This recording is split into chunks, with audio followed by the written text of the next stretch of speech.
Right, we're on. Good evening, everyone, and welcome to tonight's Voice in the Baltic Star. Thank you for joining us, either live or on VOD. You're always very welcome. And for those of you that don't know much about us, you need to know that we find bartenders incredibly important members of society. And it turns out that today is international, I think, or global Bartenders Appreciation Day. So it felt only fitting that today would become Grey Hill Bast Remembrance Day. And I hope that all of you have gathered the holy trinity of bottle opener, mixing thing, and shot glass to offer it up to Grey Hill for safekeeping and sort of fair sailing for this evening. If you haven't, then you can borrow mine if you. But thank you so much. We are the Boys in the Baltic Star, and we're here as we are every week. You can't get rid of us, quite frankly. And on Fridays, we play Traveller, our ongoing, joyous romp through a science fiction future full of mimosas and men falling out of boats. And it's a joy to have you with us here this evening. If it's your first time, you're very welcome to stay here as long as you want. We'll go somewhere between 2 or 3 hours, depending on how we're feeling, I'd imagine, and where the plot takes us, and how quickly someone dies. There'll be a break in the middle, a chance to empty your bladder and refill your glasses and have a costume change or whatever it is. There will be the toast, the very important Remembrance Day Grey Hill Bast toast after the break. So hang around for as long or short as you want. Feel free to chat or lurk. Both these things are absolutely fine. We love our lurkers, we love our chatters, and we try and keep chat friendly and interactive. If any of our regulars come in, they are a friendly bunch. You shall not make enemies this evening, I hope. There's lots of things you can do by clicking on the red sun, which is the Imperial credits. And of course, they're the points you get for being here. There's a whole range. You can blow 1,000 just to give myself or you an extra nice boon roll, which I always appreciate, and I'm sure he does too. Or you can just spend a single credit when we toast something or we do something that you want to agree with. We keep one single credit that anyone can afford at any time, the chance to drink to that. The most important of all the points options. Anything with like a pinkish, that sort of leery pink, has a sound attached to it. So have a go at that. Click on the things and find out. Some just put up things on the screen. Some make us do things in stream as well. So choose wisely. Stefan's Sneaky Masterclass, which is what got us in this trouble in the first place, means that Stefan has to nick something off someone nearby. Clonk means one of us has to hit someone or something. If you're making one, means someone has to get another, has to get by someone else something. Daddy Agnar mode, Agnar has to pay for things. So have a click around, see what you like. That's all the introduction. I'll just introduce the three of us and then we'll get started. My name is Luke and I'm in the bottom right hand corner. Hello there. And I play two characters in this wonderful adventure. I play Kara and I play Soraya. Now there's Kara, quick. She's on the screen while you're here. Oh, she's gone now. You've missed her. She's a carouser. She's an artist. She's the IT nerd. She's the trader. She's the chatter. She's that sort of person. But if there is combat, we hide her because she's made of glass. As opposed to Soraya, whose blood content is probably alcohol by now. She is she was a scout, so her interpersonal skills are average. But she's a jack of all trades. She can do a bit of everything. So that's a nice mix. And these two are just two of the four central members of our crew. And you see, they only become what they truly are because there's another two central characters who are at least equally as magnificent.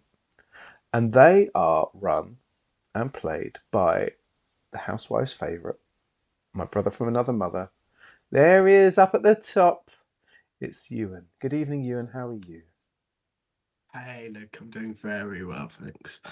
So I can't help but feel as though you're being too kind with your words. I think, especially given recent events, that Kara and Sarai would not going to say be much better off, but they'd certainly be in a lot less trouble if it wasn't for my two. But thanks. I think they'd definitely be drunk and sat by the waterfall right now, just enjoying fireworks or something. I would imagine. Yeah. But that's boring. That's Having a boring. nice, There's no adventure peaceful in that. evening. We could all do that. You and I could do that. Can we?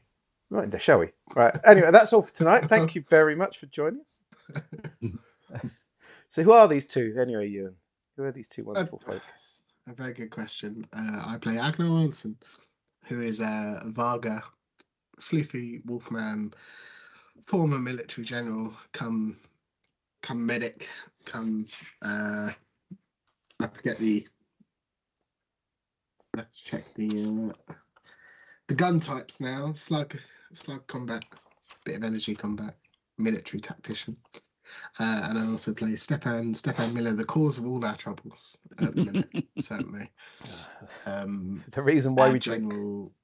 Yeah, exactly. Especially tonight and the last 2 weeks. Our sneaky streetwise space rogue. You say sneaky? Doing things in front of 100 people. It's not too sneaky. Yeah. Fair comment. The man who has to herd all these cats and keep stuffing them in the bag as they're trying to escape is the man most qualified to do it. He is the smartest man in any room, and that includes this one. He lives his entire life in the Twin Peaks dream sequence. And when he's not doing this at night, he sneaks into women's bedrooms and leaves chocolatey deposits by the side of their bed. It's a job that he's taken on, and he's willing to do it for the good of Milk Tray. Lady loves Milk Tray. It is the magnificent Ben. Good evening, Ben. How are you?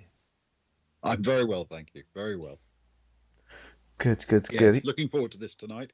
I'm very into seeing how you two unpick all of this. Oh, we're just gonna. I don't know. What are we gonna do? Just run away? Just everyone go. We'll leave it to you to unpick. I don't know. We've made our bed. Now we need to lie in it, don't we, Ben? And I'm glad. To an extent. I'm glad we've got a referee like you who we can trust to be fair and kind and generous and provide all the comfortable avenues that we might need and definitely not shut any doors on us as we go along. And we appreciate you for that. And I'm sure anyone watching would too. Thank you, Ben. Thank you for being such a wonderful referee. And I'm sure you're very welcome. You'll fulfill that this evening as well, I'm sure. Kind. Especially after comments like that. Oh. Yeah, if only flattery worked on me. I know, you're immune, annoyingly. I've noticed that. It's because you're too smart to fall for it, that's why. Okay. Backhanded compliment. Yeah, exactly. A miserable compliment. So, to bring everyone up to date, our travellers caused chaos in the Cascade. During the evening, they had encountered an old enemy, Anton Fess, and he said some vaguely threatening things. Stefan decided this wasn't okay, not okay at all, and he took action. Action movie action. Following Fess into the busy entrance area of the Cascade, Stefan stabbed him in the neck, causing very serious damage. As Stefan fled the scene, Soraya caused a distraction, and Agnar and Johnny charged upstairs. On encountering the wounded Fess, Agnar used his medical skills to help stabilize the injured man. Once Agnar was relieved of duty by the actual paramedics, Soraya and Kara called Kat, who found a friend with a flying boat called Orion. He brought it to the Coronet Hotel for them to use. Meanwhile, Stefan was making a break for freedom, leaping off the waterfall into Lake Simel and trying to steal a boat. Badly. Having failed in his act of piracy, he swam to the ridge wall. Arriving in the flying boat, Kara was dropped off and successfully convinced the police to look in the wrong place for the fugitive Stefan. Kat flew over the ridge, turned off the lights, and then stealthily popped back over the ridge to fish a very wet Stefan out of the lake. Turning west towards the island of Pito, Kat stayed below the ridge line for long enough to make a subtle getaway. But that's not the only critical part of the story. There was more big news. What? You see, following his medical intervention, Agnar went into the circle in the Cascade and helped himself to a drink for free without having to buy one for anyone else. What? That shocking development may have left mouths agape. And that is where we resume the story. Oh, no. Oh, no. I feel betrayed right now, actually. Don't let Kara know. She's already upset with you. So that's where we are. Okay, so we have the party sort of scattered a bit because Kat is flying Soraya and Stefan, along with the hapless Orion, to Pito. Yes. Meanwhile, we have Kara down by the waterfall on the big key area at the back of the cascade. Johnny, Agnar, and Zoe are still inside the cascade. None of them have actually left yet. Yeah, of course. Mm. Oh, I'm happy to start with any of them. They're all very exciting. So I think we should probably begin with Agnar, who is having a drink. Why not? No, so start with the critical plot relevant stuff. Yeah, of course. It's about as important as it gets. He certainly is having a drink, contemplating. I don't know. I imagine that in his very former general, sure of himself way, he's mulling over in his head the words that Kara said before she stormed off, and his own opinion of what happened. It's just like, no, I was right. I was definitely right. It's a few more drinks and probably starts humming along to some, old Varga military songs, whistling to himself and just thinking through, yeah, it's fine. Along with the lyrics that are slightly off, not quite what they should be, but what somebody has probably told him that the lyrics to the song were after he overheard some troops singing "Kiss Me Goodnight, General Arnson," the likes thereof. Of course. Yes. Yeah. You prefer to be thought of the way sort of rugby songs talk about generals, not the way Siegfried Sassoon talked about generals. I'm getting that sense. Okay, well, while he's up there, enjoying his drink in the bar, you do notice a couple of police officers come in. They aren't specifically looking for you in any way, but you are now the only person in that raised circle bar area in the Cascade. So what you find, of course, and perhaps inevitably, is that after casting a glance left and right, they make the decision to come over and speak to you. The taller of the two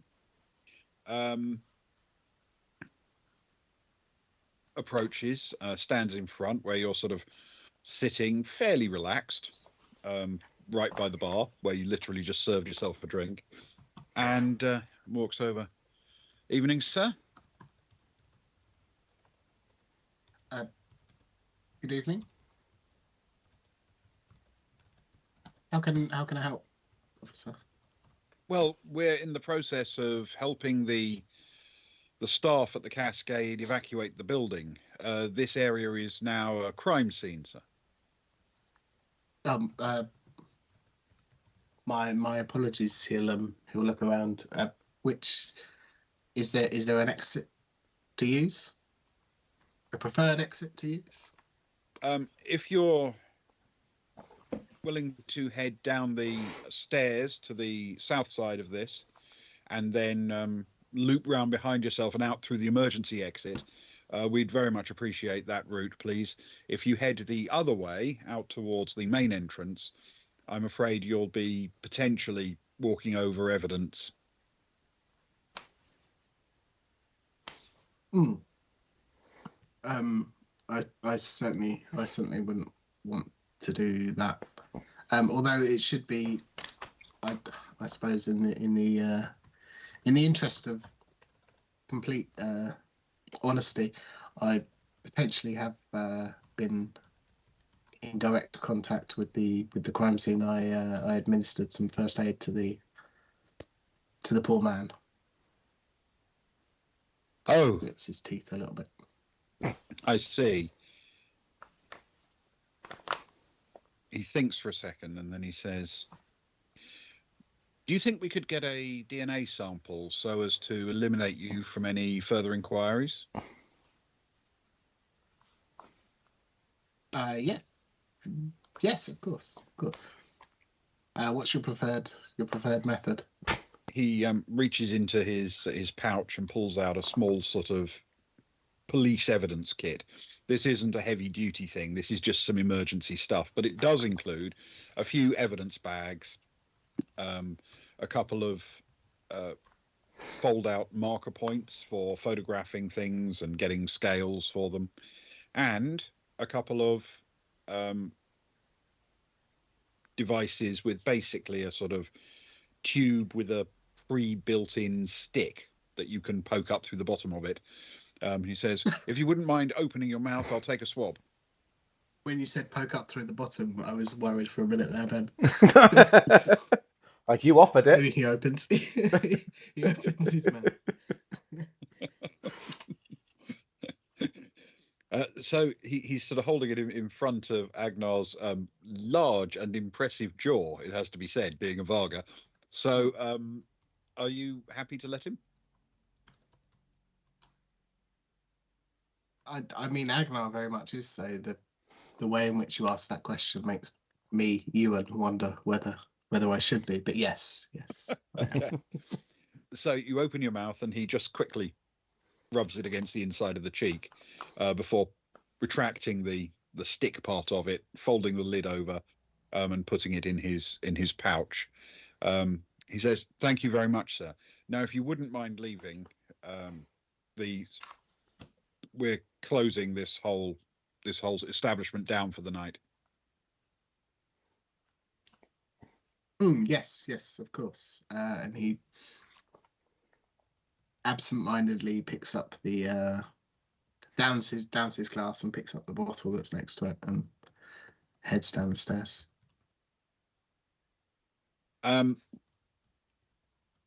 Are you trying to hide the fact that you're taking the bottle? No, he'll be quite in plain sight about it, I suppose. Matter of fact, just confidence.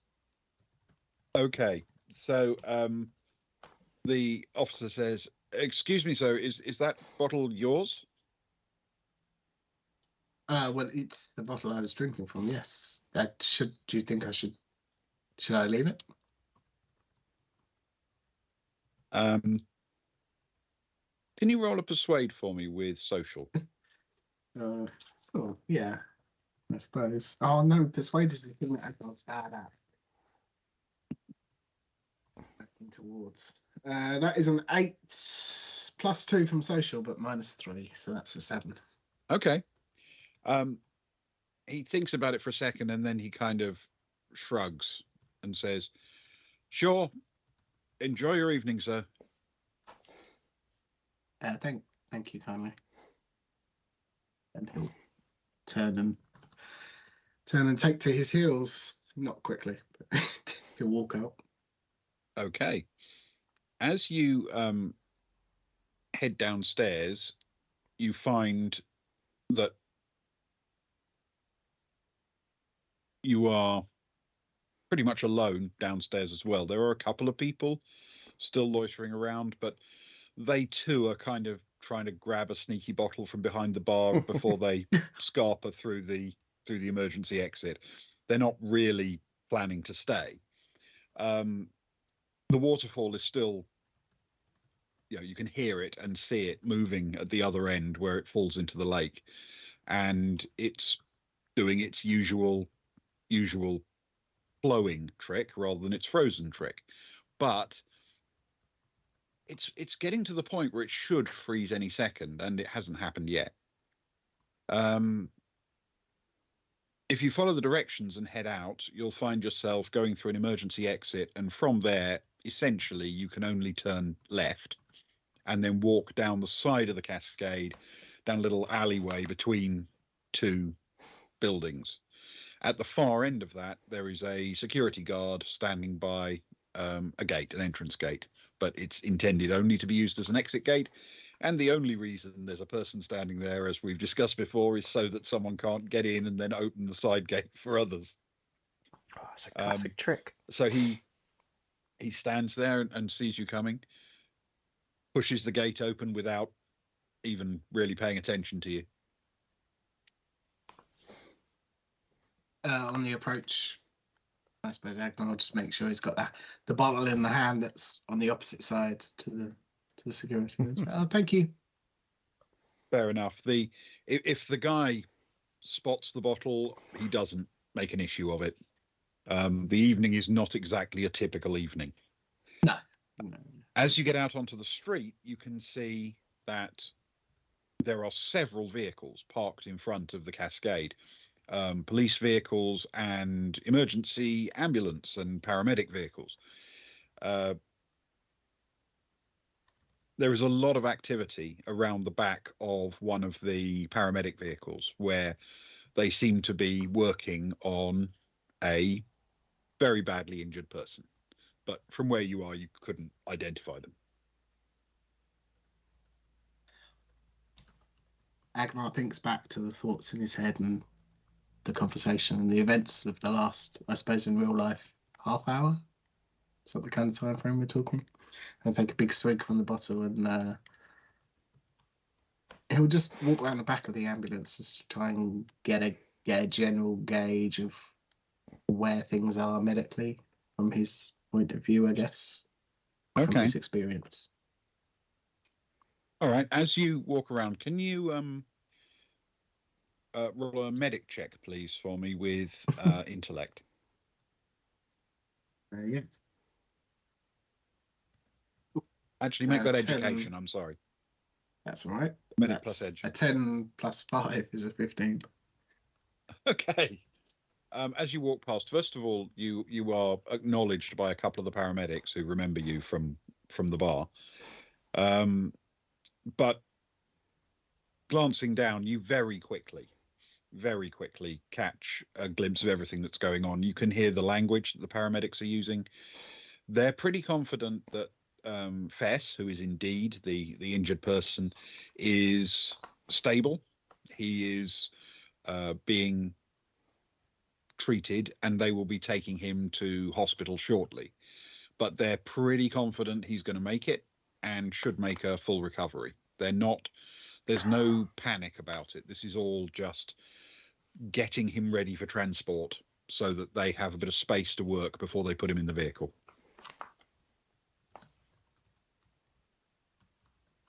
It's one of those moments where you've got to be very indecisive. You've got Agnar very indecisive. He stands there and watches for a prolonged period of time, and probably decides to do nothing. He takes a big swig from the bottle. Just watches them for however long it takes, I suppose, for them to get en route. It'll be probably another 10 minutes or so. It's not a huge amount of time before they seem satisfied with his stable state, and they pack him up and move the trolley that he's on into the back of the ambulance. closing the doors, and the police immediately leap into action, clearing people out of the way, moving one of their vehicles that was parked in the way, and the ambulance disappears off into the streets directly opposite the front of the Cascades entrance. And as you watch them go, is there anything in particular you're doing? No, I don't think so. I think during that time he would have been probably going through in his head what he would have done in a battlefield situation, being if he were a medic, and just comparing the two, just reverting to Okay. As far as you can that kind tell, of instinct. they may not be quite as skilled as Agnar, certainly not as experienced with this kind of injury, but the truth is what they were doing all seemed logical and sensible. There's no sense of any malfeasance or anything like that. Yeah, I mean, he'll purely be going through it just for an instinct kind of situation. He's not quite sure where he stands morally and questions that have been asked of him, so he'll just revert to his training, I suppose, that theoretical in his head training, and he'll watch them drive off and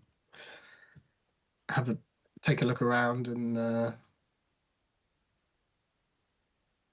start walking, I suppose. Are you walking back towards the hotel? Yeah. He okay. Would be, probably. So you head off through the crowd, and there's still a few people loitering around because the police are there, and there's still a paramedic vehicle. There are a couple of people being treated for very minor things, people who got knocked over when there was panic and running, but we're talking bruises and scrapes and scratches. Nothing looks serious, and they are being treated at the scene, and one at a time being checked out for any head injury or concussion before they're told they can go. But there are plenty of people just loitering around because something exciting has happened, and they're gossiping among themselves about what might have gone down. A lot of people are showing each other footage they recorded on their communication devices, video or stills that they took, and you can hear a lot of people sort of saying to each other, "Oh, send me that one. That one's good," kind of thing. And it's a fairly busy, active crowd. Nature of the beast is that, of course, Agnar has some of Fess's blood matting his fur in various places on his sort of hands and arms, because he was treating a man who was bleeding profusely. But that might grab a look from a passerby, but they're not asking questions. No, I mean, I wouldn't ask questions of a Varga with matted blood in their fur after a nightclub stabbing, to be fair. That's completely understandable. You would think whatever business is his is his. Yeah, I'll just leave him to it. Quite right too. It's probably just from one of those Varga festivals we learnt about on Dilla Brew. Absolutely, could easily be one of those. Yeah, the famous Varga tomato throwing festival. Tomatoes are expensive over there as they are here right now. That's the question. You got to be doing that. Bad timing, yeah. So with Agnar on his way to the hotel, the question then becomes, who do we go to next? I think the obvious thing to do is to ask quickly what Kara is doing, because she found herself at the back of the bar, the other side of the waterfall, on the floating jetties that stick out beyond the beach, where the boats are, and there are a couple of police still sticking their head around and looking about, but they're not seemingly coming all that close at this point. Cool. So Kara's going to do the best impression she can of someone putting their hands in their pockets and whistling very casually as trying to walk back. Um, she knows she's not going to go into the club. She wants to walk up the jetty and then around, the around and up route towards the front of the bar, on the streets to the main roads up there. There's no way of doing that from here without going through the bar. Oh, so is there any way that I can get anywhere without going into the water or through the bar, or am I stuck by the water? You'd have to you can walk essentially around the waterfall on the jetties, which then leads you straight up onto that beach at the back of the bar, and that would give you a route into the main bar area, which Agnar is roughly in parallel with this moment, walking down the stairs and heading out through. Or you could just jump into the lake and swim off to the side, and just to the south, you can come ashore alongside the cascade rather than going through it. Yeah, I don't want to go through the cascade. It feels like that's something that wouldn't be happening right now. So yes, I guess I'll be doing that then because I'm not going inside. So I guess with a sigh, she'll slide off into the water and look to come up so she can go around the other side. Okay. So you jump into the water and set off at a swim. Nobody seems to pay much attention to you. People swimming in Lake Simel, not an uncommon sight. Sure, people swimming right at this moment would be perhaps unusual, but a fair few people did decide to escape the area by jumping in the water and going. And even the police who are sort of loitering on the beach area, even if they spot you, they don't seem to pay any attention to it. Once you get to the shore there, you can head straight up the beach and onto the road, slowly dripping dry. Ah, beautiful. Which is what she'll do. And now she wants to make sure that there's no one too close because it's time to check in with a few people, if that's okay. We need to knock some heads together. I've got to get the aggression away. Just put some heads together. We'll leave Stefan to knock heads together. We're just going to we want to put some heads together. That's okay. All right. How time-wise, where is this compared to Agnar's thing? Because I've had quite a route, haven't I? Because I had to go and walk to the thingy, then get the boat and all sorts of things. You had a long route round via the hotel, but via the Coronet. Agnar, on the other hand, had a different long wait. Firstly, a fairly substantial amount of medical treatment, and then a long, slow drink sitting in a bar.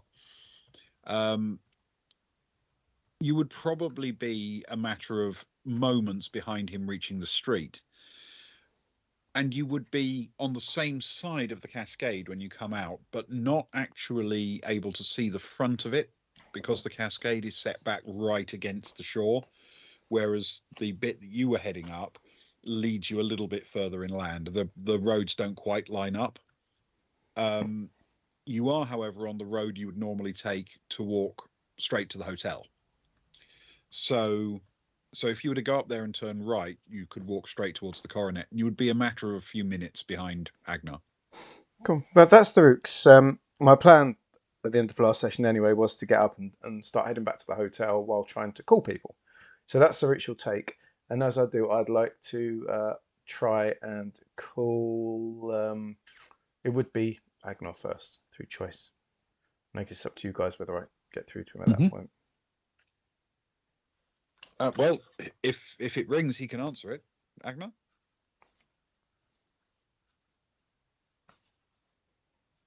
Yes. He'll switch over the bottle to his non-dominant hand and answer the phone. Hello? Hey, Agnar, you been drinking? I can smell it on you from here. Wait, where are you? Look around. Well, we are having a night out. We're having a night out. We're out. Wow, we were having a lovely night out, weren't we? Until Fess Did he die, Agnar?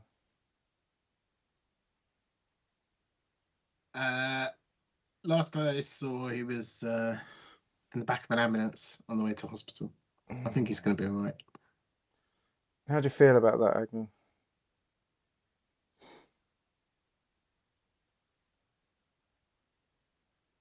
That feels more like a face-to-face conversation. Okay, and we will be having that conversation. I'm conflicted. It's just you're just too lovable and kind for your own grey good. area. Oh, just like your fur, a grey area. What was it? Not that old. You're nearly 43. That's pretty old in dog years. Yeah, how old is that? Tries to do some quick maths in his head. That's pretty old, actually. That's like 220 as a human. Do you know where anyone else is? We managed to get Stefan and Soraya of making it across Lake Simel now with Cat. We managed to. He was flapping around in the water. Goodness knows what was going on. We dragged him off some slippery rocks by the club. So they're off. I think Soraya's booked a place for them. She didn't even tell me where it was. It's just, it's on the down low, I think. So they could be laying low. So it depends. I think we're going to be down a man or two for a little while. Have you got you got Johnny and Zoe with you? He looks around. No. Maybe. Do you want to call him? I'll give him a call in a bit. Are you heading back to the hotel? Yeah, that was my plan. I plan to unwind in the hotel bar. Well, while you're unwinding, I think we need to work out what we're going to do next. We had plans when we came back to Giikur, and the question is, can we still fulfill that? And if we can, how? And if not, I think Navy Mum's not answering my calls. You mean Pramis? Yeah, Pramis. That's her. She might be out of system. She was going to be my go-to, She don't come cheap, as it were, but I'm sure she can make things disappear. I don't know, man. Let's have a discussion. There's still ways, right? There's still ways. We can. When you say what we need to do, you mean Herrenhau, right?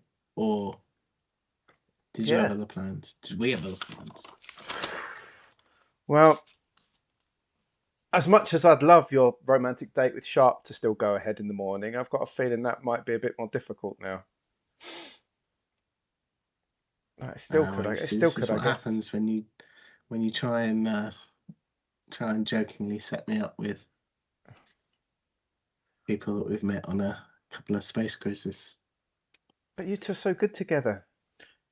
She finds your pratfalls adorable. Your clumsiness and floofiness. I've seen the smile play across her lips. Wait, did you hear about my pratfall? Yeah. I've got it. I downloaded the video footage from the seamstress. I've got it now. I've memed it. It's an animated GIF. Definitely heading back to the bar. I've got it with sound effects and everything to different songs. I've been vlogging it. Listen, take it out of context. I look like an idiot. All right.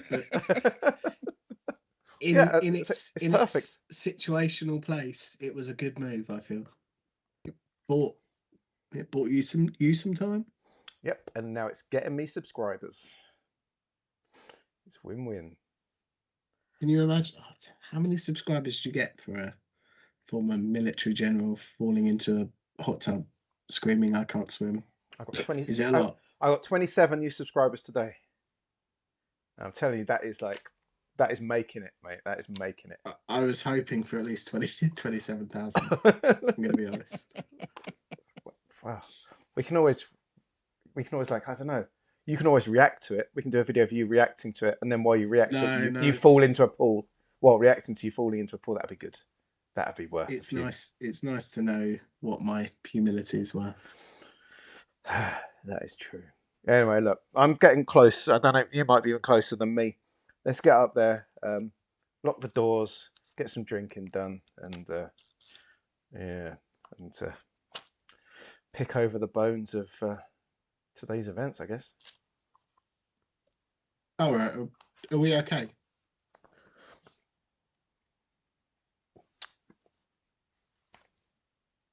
We're always okay, Agnar. That's a long pause. It's all right to say no. I don't mind. You know me. I don't care. I'm not mad. I'm just disappointed. Just disappointed. Just disappointed in you. He nods. Okay. So as that conversation winds up, we do have time for Cara to make a call to Zoe or Johnny if she wishes. Yeah, she'll give. I'll go Zoe. I ummed and ahed then, depending on what sort of vibe I wanted. So Zoe might be more professional.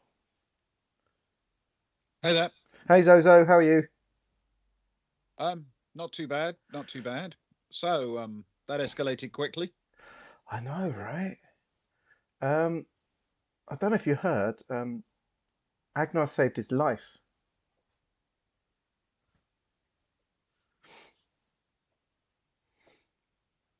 Saved Fess's life. Yeah. Something about the Hippocratic Oath, I believe. I must have taken a different oath. Yeah, I call it the Hippocratic Oath. Yeah. Where are you? Heading back to the coronet. You got Johnny with you? Yep, he's here. We just spent some time being questioned by a couple of the local peelers. Oh. I'm guessing they're just chasing things up and things like that. Nothing too deep and insightful in their questioning. They didn't ask any difficult questions. No. Cool. I'm just glad we did send the rest of them back. Anyway, I don't think everyone would have got through this evening without a bit of a breakdown, to be honest. Yeah, I think you're right. We've headed east, so we're in the back streets now, but we'll come to the hotel if that's where everyone's gathering. Yeah, we're going to well, nearly everyone, of course. We're going to pick over the bones of it, work out what we can do next. There's still things that I know Kranev would still be pretty keen to get to an island, and she's not the only one really. So we'll see if that's still a possibility. We'll just put our heads together, see, open the floor up, see what people are thinking. All right. Do you need me to stay away in case they put everyone under house arrest or something?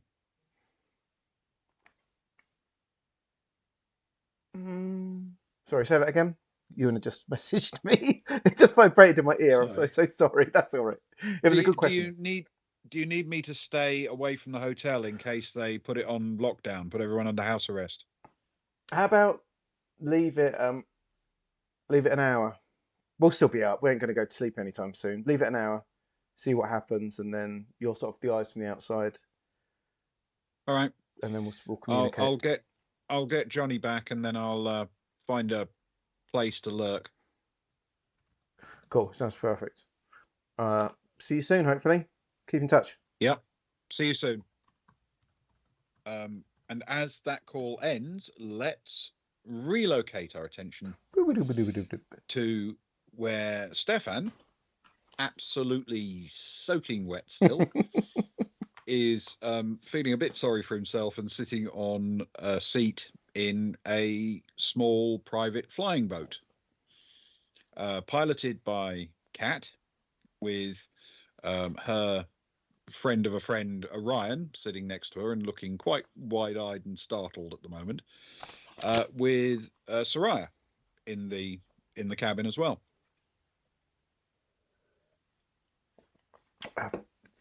Overall, 100% success in getting away there, Stefan.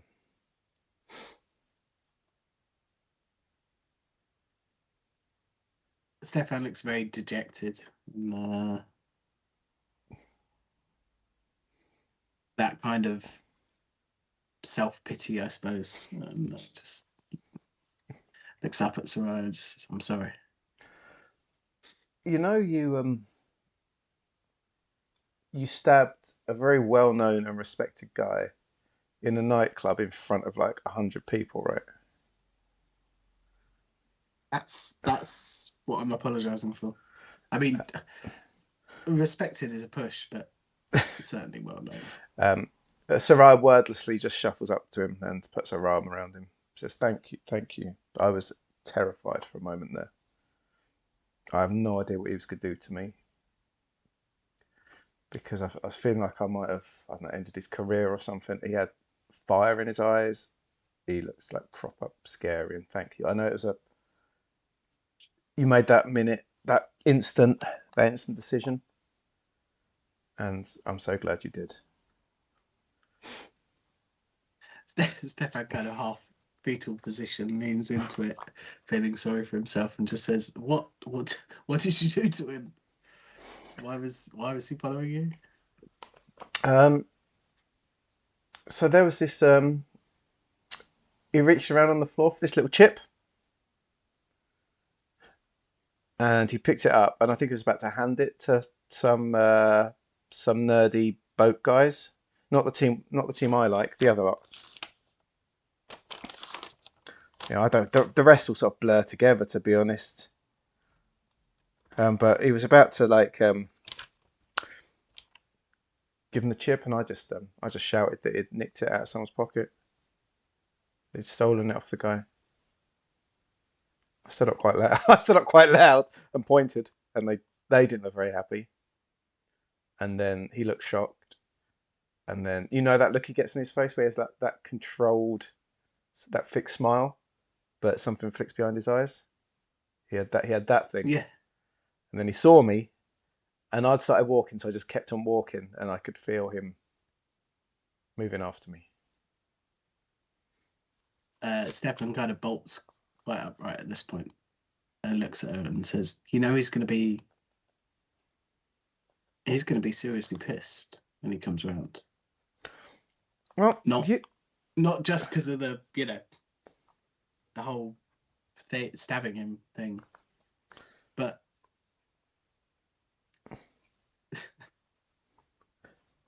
what do you mean coming around? You stabbed him really deep. There's no way he's coming back from that.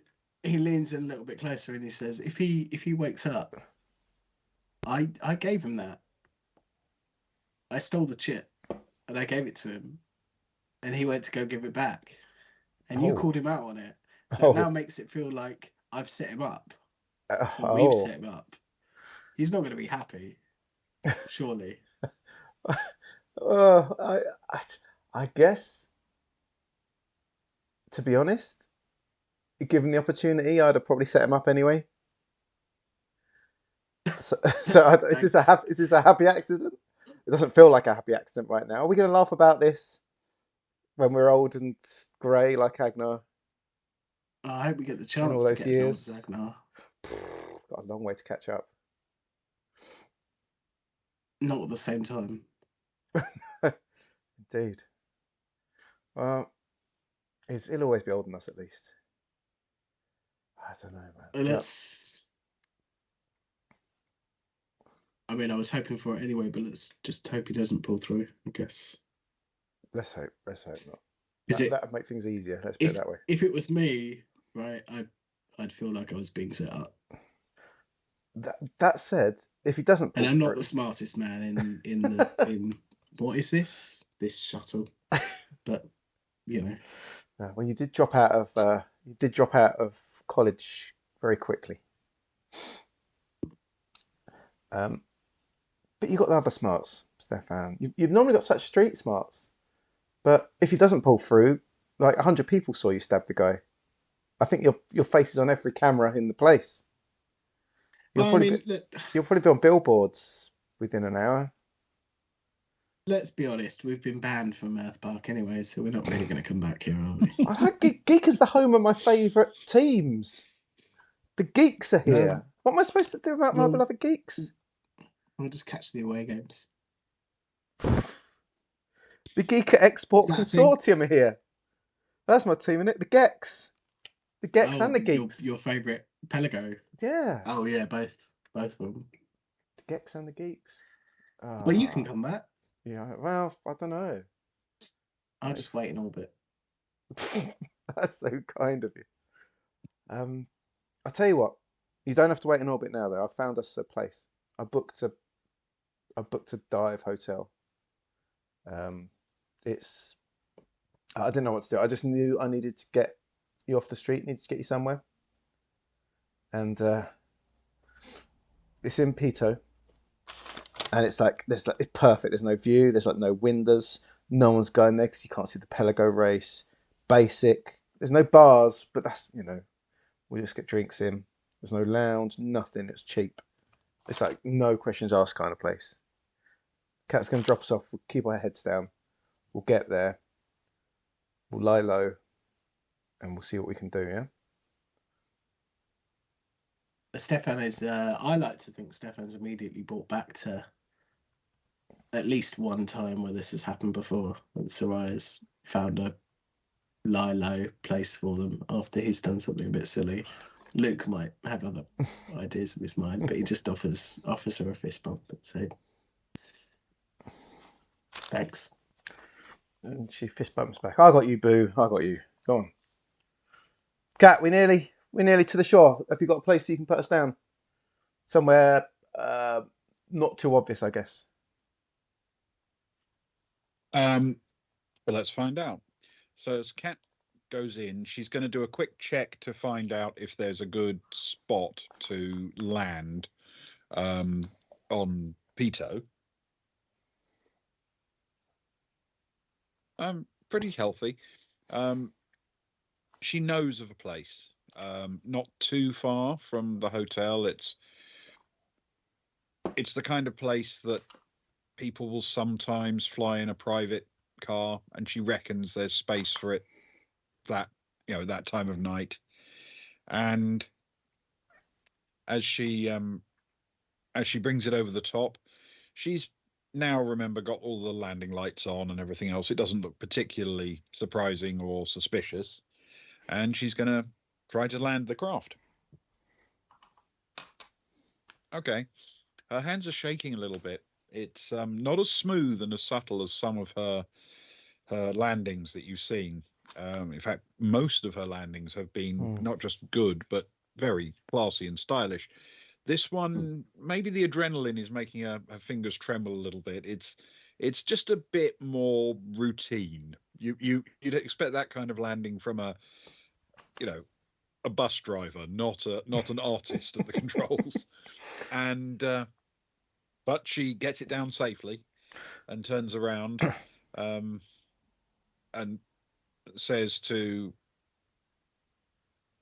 Soraya, am I coming with you and leaving Orion to take this away? Why don't you go back with Orion and back to the hotel? We never know if the rest of the crew need a pilot, and if needed, I can fly something. But the rest of them would crash a motorbike, crash a bicycle, crash a scooter. They need all the help they can get back there. We'll be all right here. And then she leans in quietly. It's like, do you vouch for Orion? He's not gonna dob us in, is he? For what? He was just rescuing a friend who got into trouble in the water. Perfect. She turns around. What's Orion wearing, by the way? What you might call general comfortable clothes. It looks like he didn't have time to get changed or wear anything more than he would have been wearing in his living room. Is he of a similar? Could theoretically Stefan fit those clothes? Let's have a think. I think the easiest way to do that would be to compare Strength. What's Stefan's strength? Actually, oh no, Stefan's is reasonable, middle of the road. It's an 8. Okay. Yeah, they would probably be able to change clothing. She looks at soggy Stefan in all his gear from his attempted murder. Hey Orion, how much would you need for my friend to have your clothes? He's going to catch a death of cold. We don't want to sell you short, you know. We want you to be able to buy nice replacements. But how much? The ones I'm wearing? Yeah, they look really comfortable, like the sort of thing you'd be wearing in your lounge. That's exactly the look we're going for. And you look about the same sort of strength. So to me, it looks like you probably fit. I mean, sure, but then I wouldn't really have anything to wear. Um,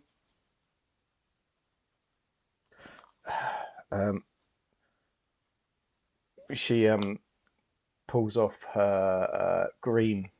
Oh no, what she? No, she wasn't. She was wearing a jumpsuit thing. She can't actually. I forgot what she's wearing. So I know, but Kat, I'm sure could pick something out for you. She could drop you down, pick something out snazzy if you want, or even more comfortable than that. We could really do with it. Our man's got to walk for a bit, and he's going to catch his death. Yeah, I would really appreciate it if you could. Okay, can you roll a persuade, please, with intellect?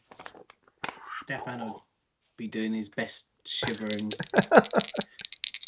motions.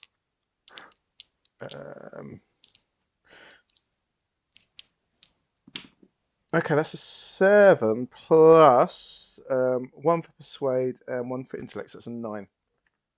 Okay. He looks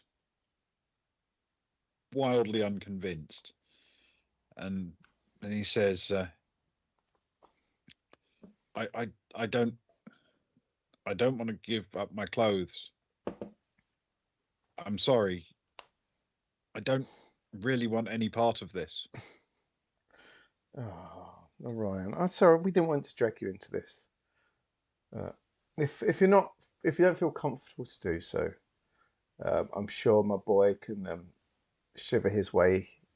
I just hope he doesn't catch a cold. He's got very weak lungs. Yeah. Stefan will say, "Come on, Soraya. I'm sure it's fine. They have treatments for pneumonia nowadays. I'll be okay."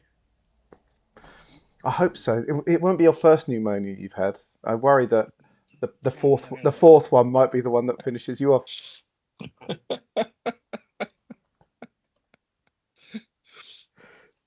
The guy's not convinced. No.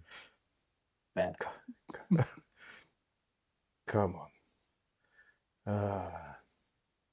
Well, thank you anyway for your flight, Mr. Orion. Although you yourself, you've been generous with that at least, and I want to be generous back to you. So,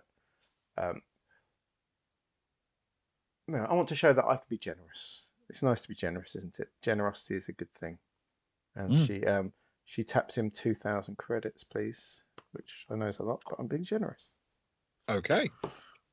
Stefan Absolutely. looks at her like, "What the hell are you doing?" But also, I appreciate it.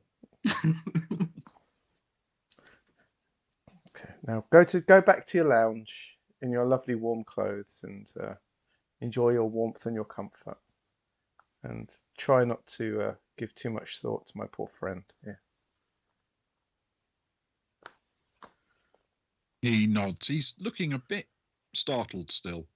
This was not where he thought the evening was going. But he watches as Stefan and Soraya hop down out of the vehicle. And then you guys see the door close and the flying boat dust off. Mate, you should have shivered more. I don't think he bought it. Come on. Stefan's Bought what?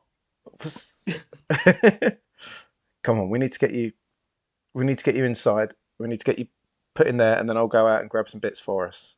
Okay. I don't think it's too far. She'll sort of ping it up the map of where it is, and say, "Come on, let's keep our heads down, keep to the darker streets, and let's get there." If you check your device, you'll discover it's a couple of 100 meters. Slightly winding route through some narrow back streets. Shouldn't take very long. Cool. So that's the routes they'll take towards the Petters Inn, then please. Petters Inn. Can you both roll a streetwise, please, with intellect? Yeah. With Boone, because we both remembered the name. Sadly, no, that won't help on this occasion. No, that's fine. Streetwise intellect. 10 plus 2. Oh, these are the two. 12, these okay. are the two to get for streetwise. Sorry. Oh, even better. Look at that. No, not quite. 9 plus 2 is 11. Excellent. Consistent though. Yeah, you are paying attention to your surroundings as you make your way down these back streets. The commotion at the Cascade, while probably going to be big local news, certainly isn't big enough to cause large scale alarm on a neighboring peak. So on Pito, there doesn't appear to be anything strange going on, anything unusual, and nobody seems to be paying much attention. You're pretty confident you're not being followed. There's no police presence of note. And as you arrive at Petters Inn, walking in, you discover that the lobby area is kind of all there is, and it's sort of like an automated nighttime bank lobby, if you know what I mean. One of those places where they keep the cash point machines inside. Once inside, you have to use your communicator to unlock the door on the inside, the inner part of it. And the only thing that's in this area is a console where you can make a reservation if you don't have one. Oh, this is perfect. Are the entrance to the rooms through this lobby area, Ben? Yeah, it's the only entrance to the hotel. Yeah. Okay, cool. But it's not like a motel. That's fine. No. I was only going to say if there was a way to get into the room without entering through, then Stefan would have waited outside. But that's fine. He will. This is a self-contained building, not sort of like built in a courtyard or anything. Yeah. Cool. Perfect. Thanks. As Sarai goes in first, can she clock any obvious cameras in there? Certainly can. Can you roll a streetwise check for me, please? Yeah. Oh, it's a 7 plus 1 is 8. With your intellect? That's 9 with intellect. Okay. Yeah, there is a camera in the corner of this lobby area. Basically, it seems to face the doors. It's probably just to discourage people coming in and vandalizing it or anything like that. Yep. Seeing the camera, Sarai grabs Stefan and pulls him close, face really close, as if the old classic, like in Fight Club with Tyler and Marla, where they sort of go in for that sort of like a kiss type thing when there's people coming past and no one can see the faces kind of thing.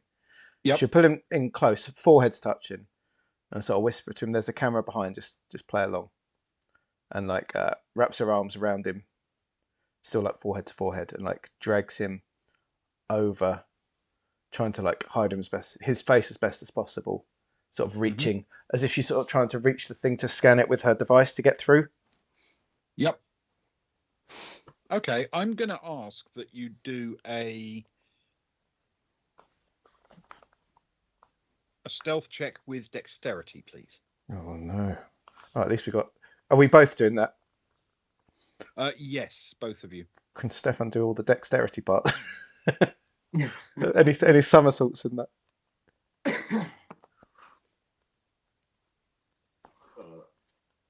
Okay. it's an average on the dice. It's a 7 plus 3 is a 10 for Stefan. Okay. And was it Dex plus what? Sorry. Plus stealth. Okay, that's a 0 and a 0, so I'm rolling flat. For her, that depends because it's a 7, a flat 7. Okay. All right. You manage as best you can. If you were guessing, you'd think someone would have to manually review the footage and be very alert to spot anything out of the ordinary. Doesn't mean they couldn't figure it out, but you're reasonably confident that you've at least hidden the face from any automated systems like face recognition software. But whether or not someone would watch the footage manually, that's a bit more iffy. Yeah. So as she sort of reaches that door, she sort of presses the device to get them through into it. Mm-hmm. And the door slides open immediately with a little chime of, cheerful, welcoming chime. Inside, there is simply a long corridor stretching back down the building. There are lifts, both left and right. And beyond them, if you keep heading down, just a line of doors stretching away to the end of the corridor. At the very end of the corridor, there is an emergency exit door. Useful. What number is my room? The room is 216. And what door are we outside as soon as we go through that door? 101. Of course. She sort of whispers to Stefan, looks like we've got to go up. Keep your head down. The American second floor. Well, it's just we're on one now. Breaking canon. I feel like we've done this before. Go on, up we go. Does it feel very much inside like the cheap hotel that it is, cost-wise, Ben? Yes, in fact, it doesn't look terrible in the sense that it looks clean, quiet. There's nothing wrong with it, but it is essentially a completely automated service. Mm-hmm. This is not a place that even has a reception desk or chambermaids or anything. This is just a place where you can crash. Emergency, inexpensive accommodation. That is the whole point of it. And are you heading up in the lift? I guess we will be, yeah. I guess, Okay. Stefan, if this place has got oxygen, as long as there's not drugs in the food and an aggressive woman somewhere, then it's better than Umma's place already. Okay. Thanks though for booking a place with no Tims. I don't think I could have dealt with a Tim in tonight. Oh, a good Timming. I didn't know there weren't any Tims. I wish I could tell you that. But I'm always good for a good Timming. But for your sake, I'm glad there wasn't. Next time. Inside the lift, there is a clear panel which gives you the buttons to operate. Each floor is numbered, and next to each of the numbers, so next to number 1, for example, it says entrance rooms beginning with a 1, and floor 2 is rooms beginning with 2, and so on, all the way up to the 7th floor, which is the top level. When Sarai goes in, is there an obvious camera in the lift? You can roll a streetwise for me. I'll do that. With intellect. Yes.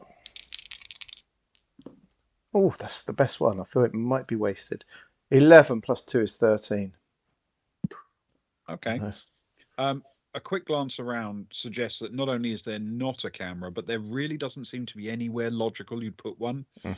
The lift isn't designed with a mesh screen anywhere, or a mirror, or a sort of smoked glass panel, or anything like that.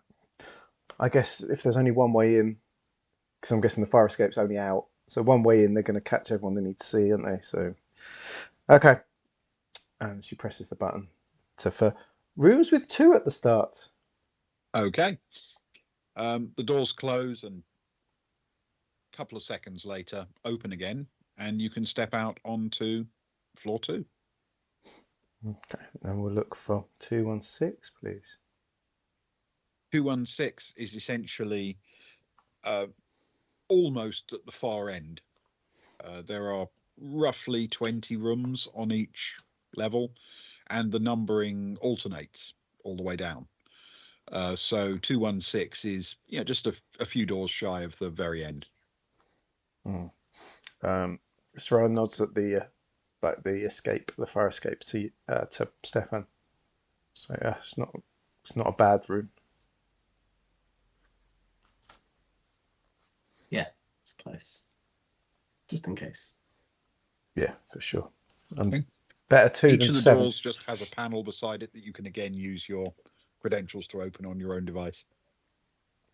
Which I shall do. The door opens. This is a profoundly basic room. To give you some understanding of how basic, the bed is completely bare. It's just a soft surface that you can lie on.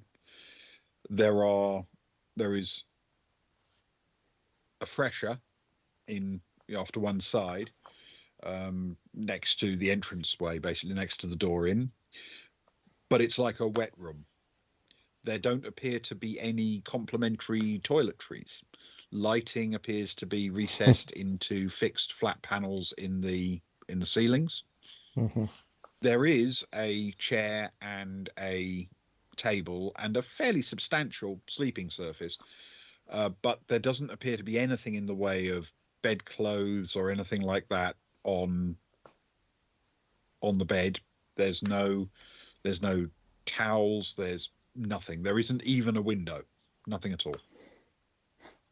It's reminiscent of a prison. It's like these new hotels in. It's like these new hotels in London. The windowless rooms. If only I'd known. If only we'd had Orion's clothes. That would have been perfect. Is there a TV or anything like that? Is there any sort of screens? Or are we literally... Nope. Nothing like that. Well, Stefan, I hope you're going to get comfortable here, because I'm going to pop in and out. As for you, I think you need to lay low. Nah, that's your prerogative. Listen, while you're popping in and out, do you fancy getting us a bottle of something and some supplies? I'll give you the credits, obviously. Oh wow, you must be emotional right now. Yeah, I'll tell you what. Let's make a list, and I'll pop out and get what I can. It strikes me. Cheesy balls. Oh wait, oh man, I'm so stressed. I need the cheesy balls. Sorry. That's right. It strikes me, Ben, that Lata and Pito especially probably have 24-hour convenience stores and places like that, if nothing else. Yes, they will have. Yeah, cool. I say, okay, cool. Cheesy balls for sure. Do you want some more clothes? Something sinister, hooded? Something if we do need to get out. I don't know about hooded. If you can put me up a cloak, that'd be pretty cool. A cloak? No, I'm joking. Yeah, something. Find your twirly moustache as well. No, something to hide the head will be fine. Hat, hooded, cloak, whatever you want, whatever you can find. That'd be really cool. If not, don't worry too much. I'm just gonna be here pretty much. Sure. I can do that. I'll get some bits and pieces. I'll get some loo roll. Is there any loo roll? Or is it No, three seashells on Giikur? if you go in there, you find that the washroom, essentially the entire room becomes a shower. Yeah. There is you've seen these kind of things before. There's a toilet, but it's recessed in the wall. You actually pull it out in order to use it. And there is a wash basin which is similar. When you pull the toilet out, there is some loo roll attached to a sort of dispenser, but it's not really loo roll. It's just individual dispensable sheets. Cool. What weapons you got with you, Stefan? What we got? Stefan holds up his hand and pulls out a slightly blooded gravity knife. That's pretty much it. I left the flamethrower, funnily enough, and the sniper rifle. You didn't go to a nightclub with the flamethrower and the sniper rifle.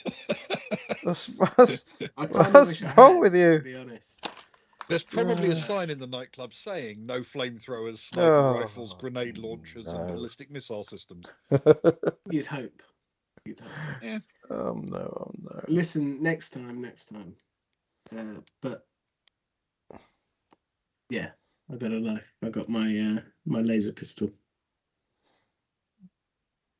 I've got to check what. So Soraya empties her pockets, I guess, for things.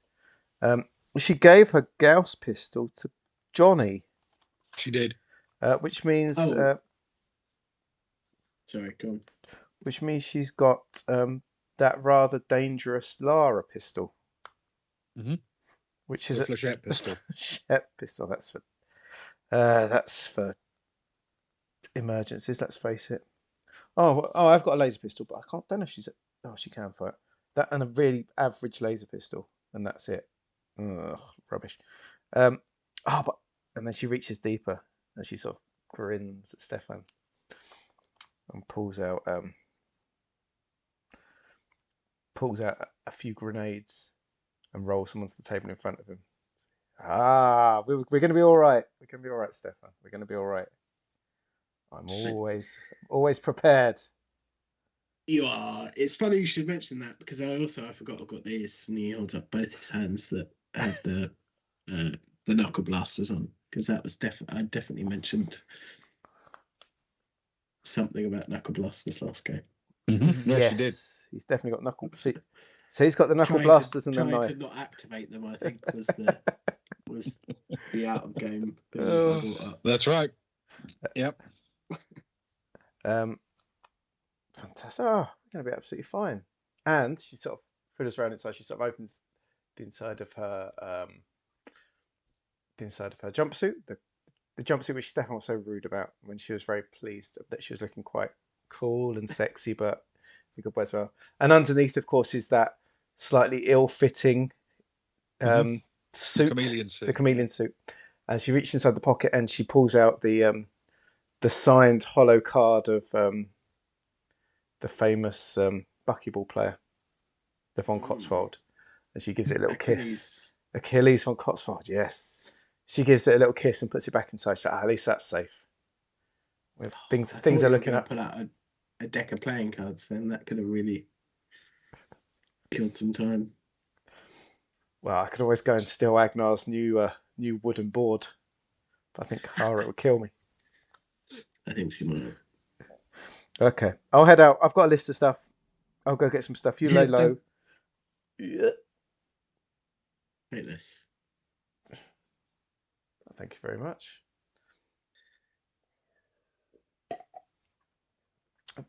That's how much? Are you giving me cash or are you giving me your device? I feel like I shouldn't be paying anything with your device, Stefan. Right now, they're going to know who you are by now. Yeah, he will be handing over cash, the equivalent of the cashless chip. Mm-hmm. Okay. And I've said just be sensible, please. You know me. Yeah. And he just winks and walks out, closing the door behind her. All right. So as you head out down, are you heading back out through the main entrance of the hotel? Yeah, there's no reason not to at this point. I'll have a closer look at the emergency exit at some point, or Stefan can, no doubt, and see if it's alarmed or it'll cause anything. But I'm not going to mess with it now. I'll just go out the main entrance. Okay. You head out onto the street, and as you head out onto the street on your mission, we need to head back to the coronet briefly, because we have Agnar and Kara making their way. Agnar is probably just a couple of minutes ahead of Kara, but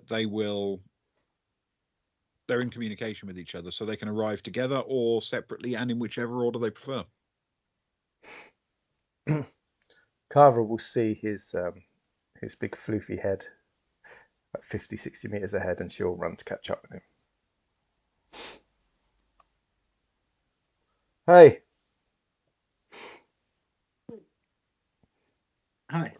Was that bottle full when you got it? No. They'd never a full bottle behind. It looks at behind a place like the Coronet. It's busy. It's a busy club. It's true. Zoe's going to hang around for an hour outside just in case they lock it all down. She's, you know what she's like. She might be right, but she's super cautious, isn't she? It's all her training. Johnny's going to come back and join us, though. Do you want to go up to the room, or do you want to? I'm guessing the coronet has a bar room, Ben. We never went there before. That's true. It does have a bar, indeed. If you head in through the main entrance, there's a bar effectively occupying almost the entire back wall of that section of the hotel, which therefore overlooks the central lawn and the point where that becomes the lake. Where do you want to sit? Let's go sit at the bar. Okay. Sounds lovely. Well, it looks lovely. This lawn. Lakeside view. Man, this grass looks great. Can both of you roll a streetwise check for me, please, with intellect as you enter? Oh, this is not the crew to be rolling a streetwise. I was gonna say, let's change this sheet. It doesn't look so good now. That's a 5 minus 3 is 2 for me. Oh no! Wow. Okay. Won't even bother holding those up close. He's drunk and his mind's on other things. Let's face it. Yeah. Cara's got the intellect, but not the streetwise. And that's not great either. That's a 5, but it's plus a 2, which is 7. Okay. As you enter, you notice there is a police officer standing at the reception desk, chatting with the Tim behind the desk, and just having what seems to be a sort of general conversation. Nothing. There doesn't seem to be much excitement in them.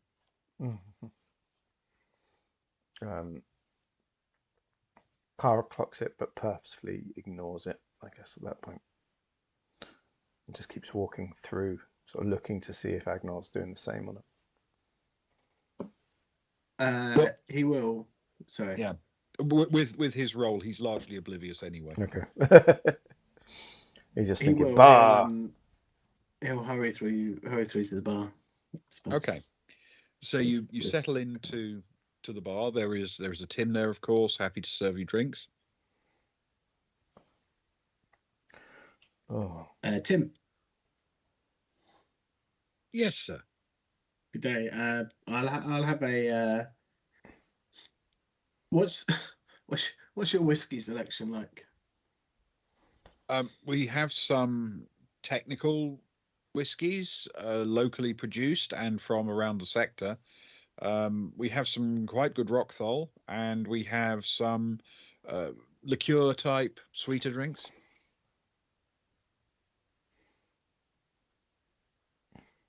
Okay, Agnar knows pretty much what that means. Bring me some Rockthol then, please, and whatever my friend here wants. I'll have Of course. I'll have one of the sweeter drinks with a sweet mixer, please. And an umbrella. Absolutely. Yeah, and has there got any cherries or something you put in as well? I'm feeling like I Please. need the energy. Of course. Thank you. The Tim in a matter of seconds pulls out a lapis Rockthol for Agnar and a sort of deep red looking fruity cocktail style drink for Kara. Oh, I haven't had a cocktail in a long time, Agnar. But it feels like tonight's the night for it. It certainly does. How much is that, my good man?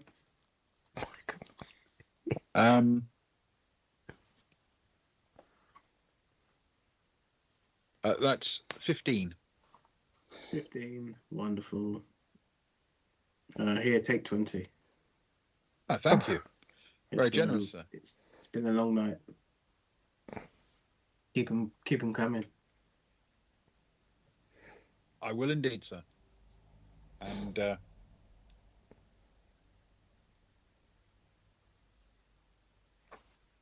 just a couple of moments later, you hear a footstep walk into the bar, and you see the police officer who was in the lobby walk in, glance left and right, and then walk over towards the pair of you. He steps up and he says,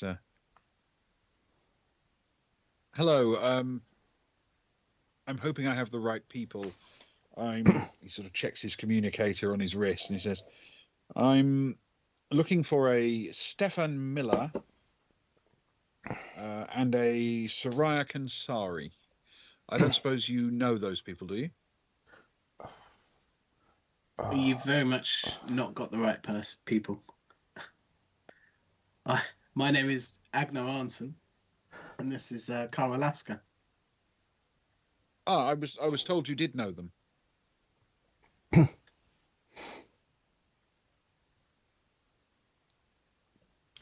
You started now, Agnar. I'm leaving you to dry. Come on. Well, yes, of course we do, but we are not them. Oh, okay, that's fine. Do you know where they are? No, I haven't seen them for many hours now. I believe they are staying here though. Yes, so I've been told. It's really quite urgent that we find both of them. It matters greatly that we identify them quickly. They may be in some trouble, legal, potentially serious legal trouble, and it would be better for them if they were to voluntarily turn themselves in for investigation by the police.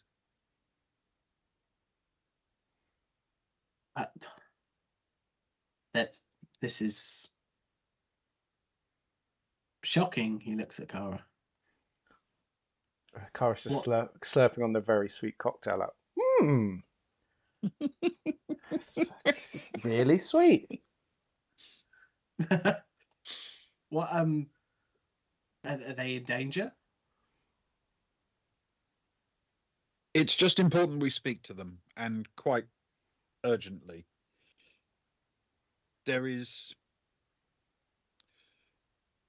it is sometimes the case that if there are legal consequences to face, the sooner we can get to the bottom of things, the better for all concerned.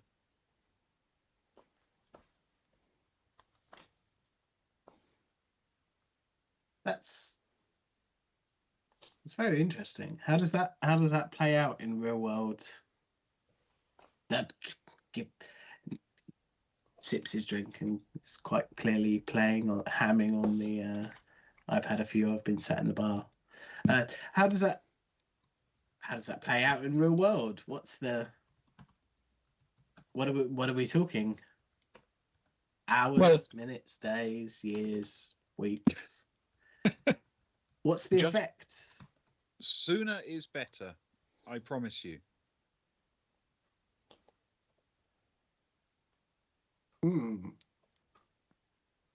Well, if we see them, and he looks over at Carl, we'll certainly pass the message on. Have you spoken to the Tim over there? Have you found out there? Have you checked the room? It's not something I can discuss with you, I'm afraid, but it's very important we speak with them. And even as he's saying this, a female police officer really hurries into the bar behind him and taps him on the shoulder. She sort of beckons him away from you. And they start to have a quiet but urgent conversation, just 10 feet, 15 feet away from you. And as they sort of whisper back and forth, eventually, after a few seconds, the male police officer stands up straight with a look of absolute shock and says, how many of them? And she says, 6 so far, but the others are being rushed to hospital now just in case. Damn it. Okay.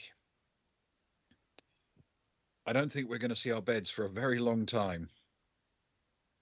He turns back towards you and walks over and he says, I cannot urge this enough. It is critical that we speak with the two of them as soon as possible. Kara frowns at him and says, "Of course, if we see them, we'll send them in your direction. But what's all that? I know it's probably between you guys, but 6 what? That sounds serious. There's nothing 6 to be is worried. a lot. There's nothing to be worried about, is there, officer?" Can you roll a persuade for me, please, with intellect? No. That's better Listen, than my good man, Streetwise. if you're worried Listen, my about good man. confidentiality, My good man, let me tell you, I was a general in the bargain. I was a general. I tell you, Was. I know how to keep a secret. I And have many secrets still kept today. And I was a Girl Scout. The knots I can tie. That is a 6, but it's +4, which is a 10. 10. It is the wheelhouse. You rolled a 6 on your 6 check. Yeah. Okay. He is. I know. He sort of stops for a moment and he says, I can't talk about an ongoing investigation. And he starts to walk away, and then just as he's about to go, he turns back and he says, but with the duty of public safety. Oh, yes.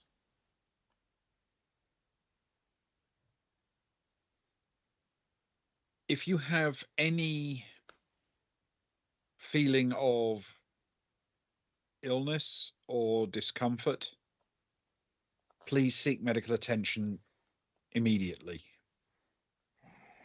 If you were at the Cascade this evening. Oh. I'm afraid that's all I can say. And he turns his back and walks off with the other police officer. And as they walk away, that's where we'll take our break. Oh no, Ben. Oh. Oh yes, you cheeky monkey. We're all gonna become psionic. Oh, I hope so. It's infectious. That's how it works, isn't it? Yeah, about time. It's definitely not how it works. Maybe. What do I know? Right, we're going to take a 5-minute break, which is good because I do need a wee actually. I suggest you'll do the same, and then love it. We'd all love it if you came back in 5 minutes' time for the second part.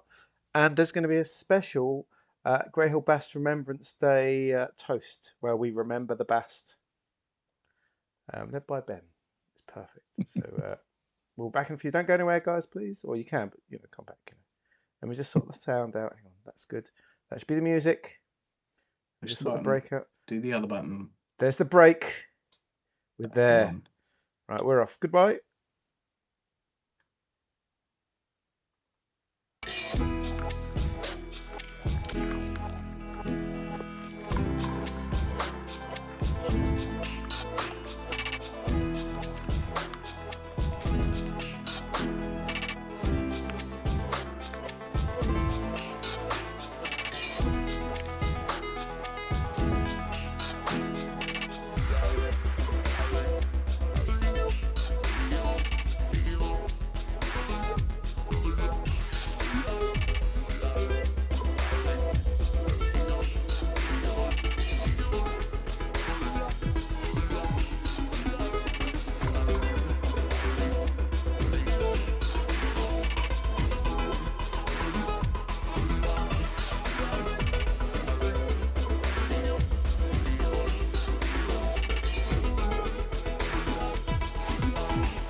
Ben.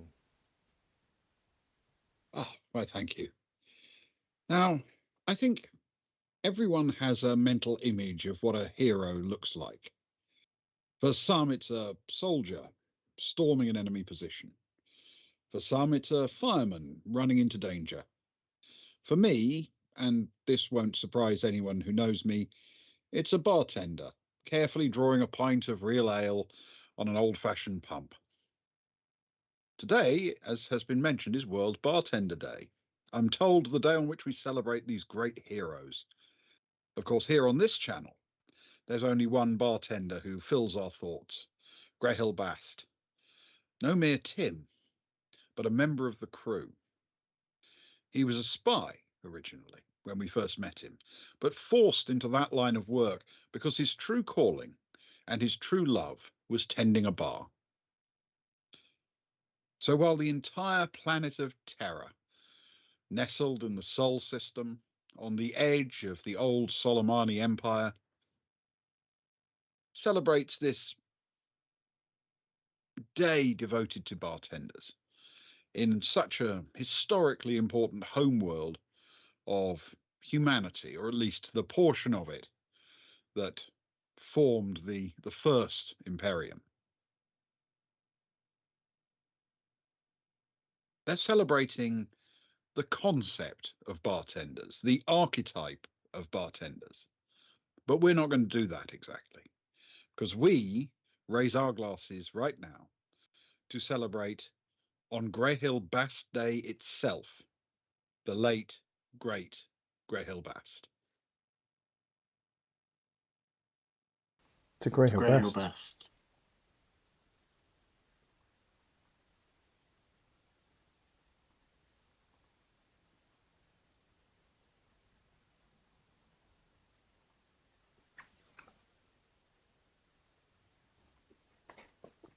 Oh, giving us a lot to think about. Chills, Ben. Chills. That may be the whatever lurgy Stefan and Soraya have come into contact with recently. Who knows? Absolutely. So, I think I can leave it up to you guys to decide what you want to do next. Do you want to stick with the two in the bar? Do you want to go and look at Soraya on her shopping trip? I would quickly like to do something in the bar if that's possible with Agnar. Of course. That's what I was going to say the same. Good. As the policeman walks away, can Agnar call out after them? I'm sorry. Sickness? Feel unwell, you said? Are there any more? And he'll stand up out of his seat and walk over to where the policeman is and lower his voice slightly. Are there any more specific symptoms? I mean, I'm going to be honest. I've had a few drinks tonight. I may very well feel sick in the morning.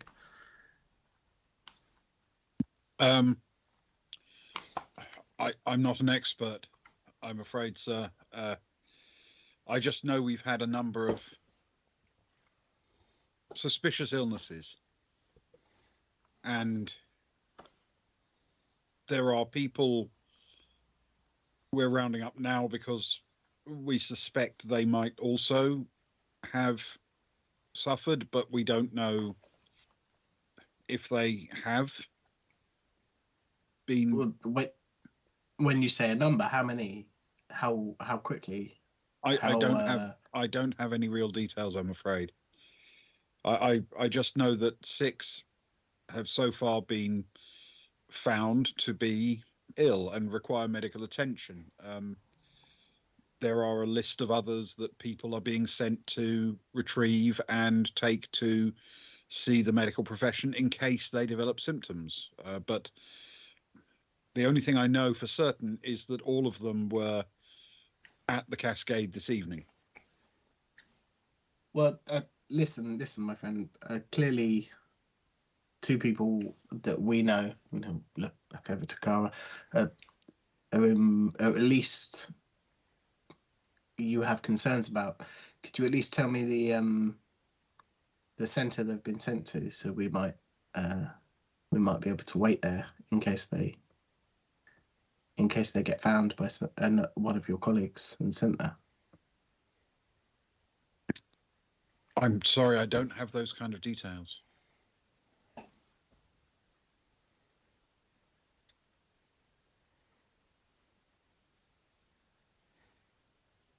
And of course, it's no fault of your own. This is just very infuriating. Okay, thank you for your honesty. It's appreciated. Please contact us at once if you hear anything from your two colleagues. How which number? The emergency. Yes, please. We shall. Kara walks over. Excuse me, officer, before you go. Do you just one more thing? Do you think it's like and she's almost over casual in how she's saying it. Do you think it's like I don't know, like dodgy food, or do you think it's almost like a terrorist attack? I don't have any such details. That's not the part of any investigation that I'm involved with, I'm afraid. I'm just being kept informed as to what's going on elsewhere. And we have people being sent to deal with other things when, right now we could use the manpower for other investigations. So clearly it's important, but I don't know much more than that, I'm afraid. If you find yourself feeling ill, please do seek medical attention. Do you think it could be a plot against one of the Pelago teams or something? There was a few of them in there tonight, wasn't there, Ragnar? At least a few. Yeah, certainly. Hard to keep an eye on that, officer. That sounds, I don't know. It's the big race, isn't it, this week? It is. Okay. Well, anyway, good luck with your work. You're doing a fine job. And if we see those two, we'll send them in your direction. Thank you. Please, it is in their best interest. Okay. And he walks across the lobby with his colleague, and they exit out of the front of the hotel. Wanker. Come on. Well, this drink's nice. Let's finish it. Did you hear what he said? What's that? Definitely at the Cascade. You know, Fess said to me, we were having that awkward conversation. It was all kind of been quite nice. And then he said to me, like, that it's a shame we're back because he kind of likes us. And then he went and phoned someone. And first of all, I was worried that like he was sending like, I don't know, like a hitman over here or something. That's why I checked with the others that they were okay. But what if it was, I don't know. What if it was some kind of chemical attack or something? There could be, hundreds of people that go sick. Actually honest, and he didn't want us to. There were a lot of people there tonight. Could be a big thing. Including us, though. Why weren't they looking for us? Why specifically Stefan and Soraya? We were at the Cascade, right? Yeah. If it's a Cascade-related outbreak. Yeah, but you know exactly why they're looking for those two.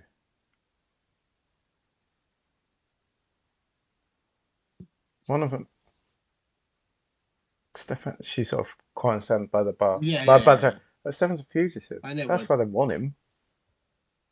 They want him.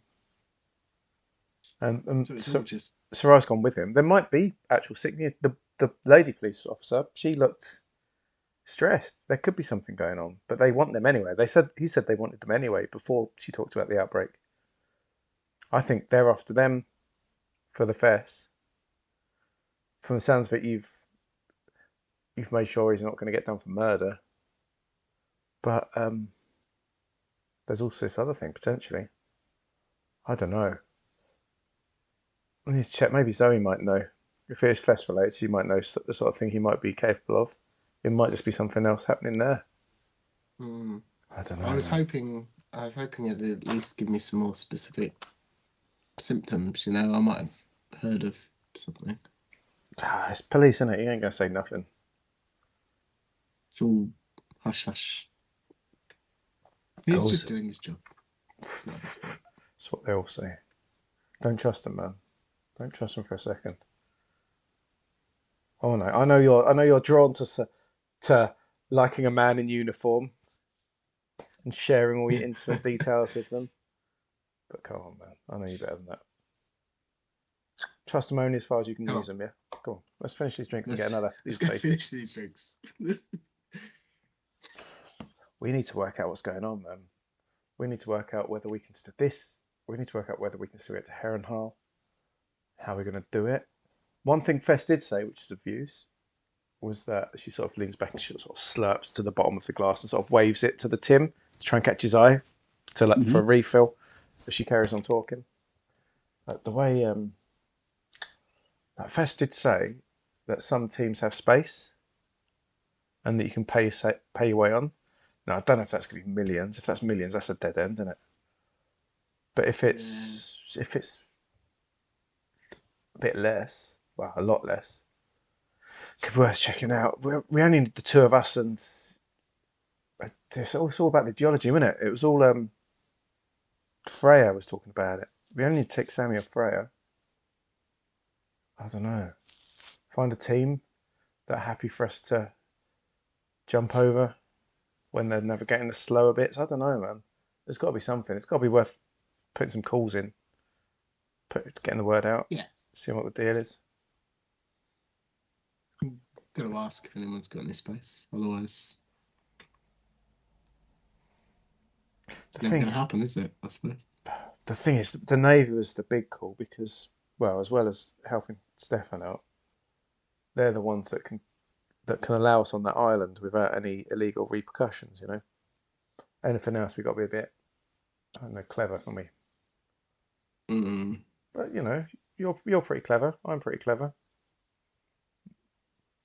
Both geologists are pretty clever. We're a pretty clever bunch.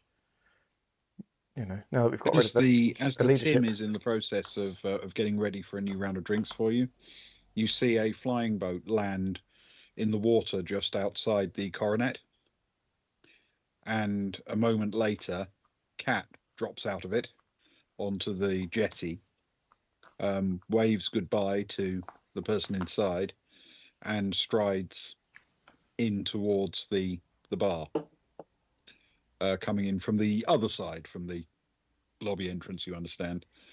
As she walks into the lobby, she glances left and right at the two sort of wings of the bar and spots you guys and walks over. Woo!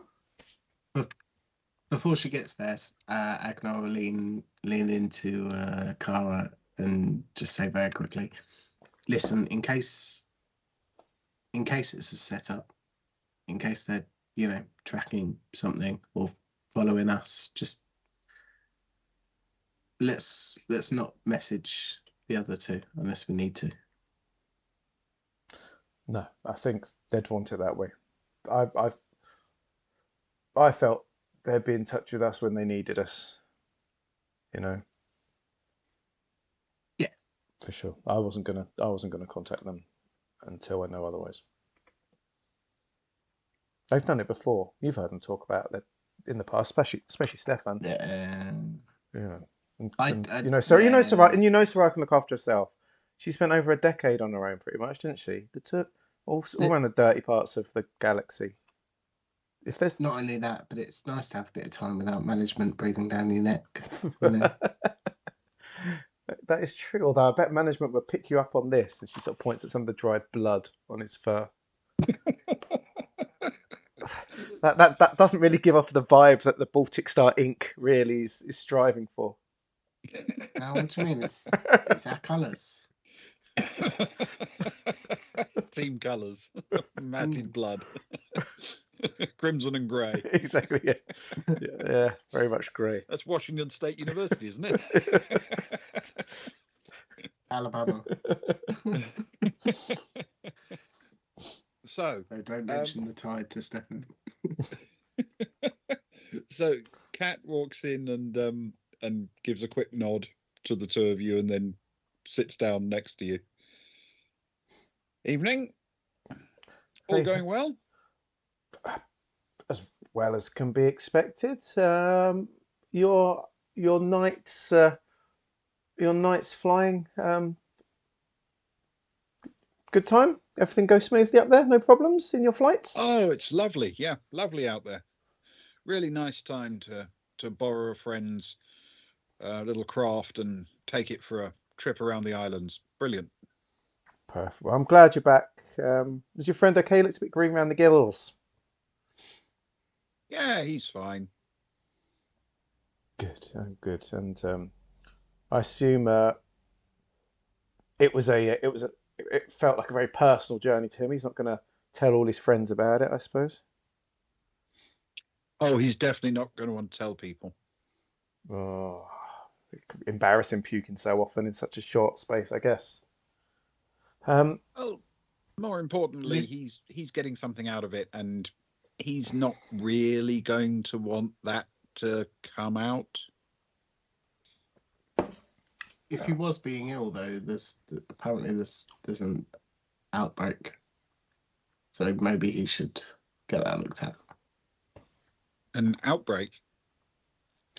Yeah, apparently, like there's 6 people or something. The Po were here, and they're just saying that's like 6 people that are at the Cascade have all like come down with some weird, I don't know, brain rotting disease or something. They didn't say that. That's what I've made up. They just said they're a bit poorly. They've been taken They off. said if you feel sick, you're basically gonna. Yeah, I feel sick pretty much every morning. It's just my life. Wow.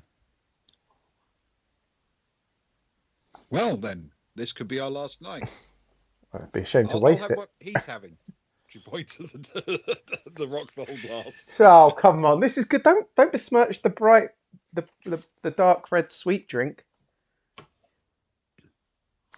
I'll tell you what. I'll have a bright red sweet drink. Oh, no, we're talking. Tim, one of these, 2 of those, please. That'll be 20, please. 20. Okay, good man. Oh. I should be saving all this cash for when Daddy Agno mode is actually activated. Well, it's nice to have unofficial Daddy Agno mode. Before she does anything That's else, true. Cara would like to set off her checking device. What's it called? Just casually put it on the table. The old Okay. the EM probe. The EM probe. Sorry. She knows that in the bar there's going to be a billion things, but it's pretty good. If I roll high enough, I can pretty much pinpoint things, can't I? So I can know if there's something. Yeah. She's just going to casually, as the drinks come, just plop it on the table and start it running, if that's okay. Okay. That'll be electronics communications with your intellect, and you can have the +1.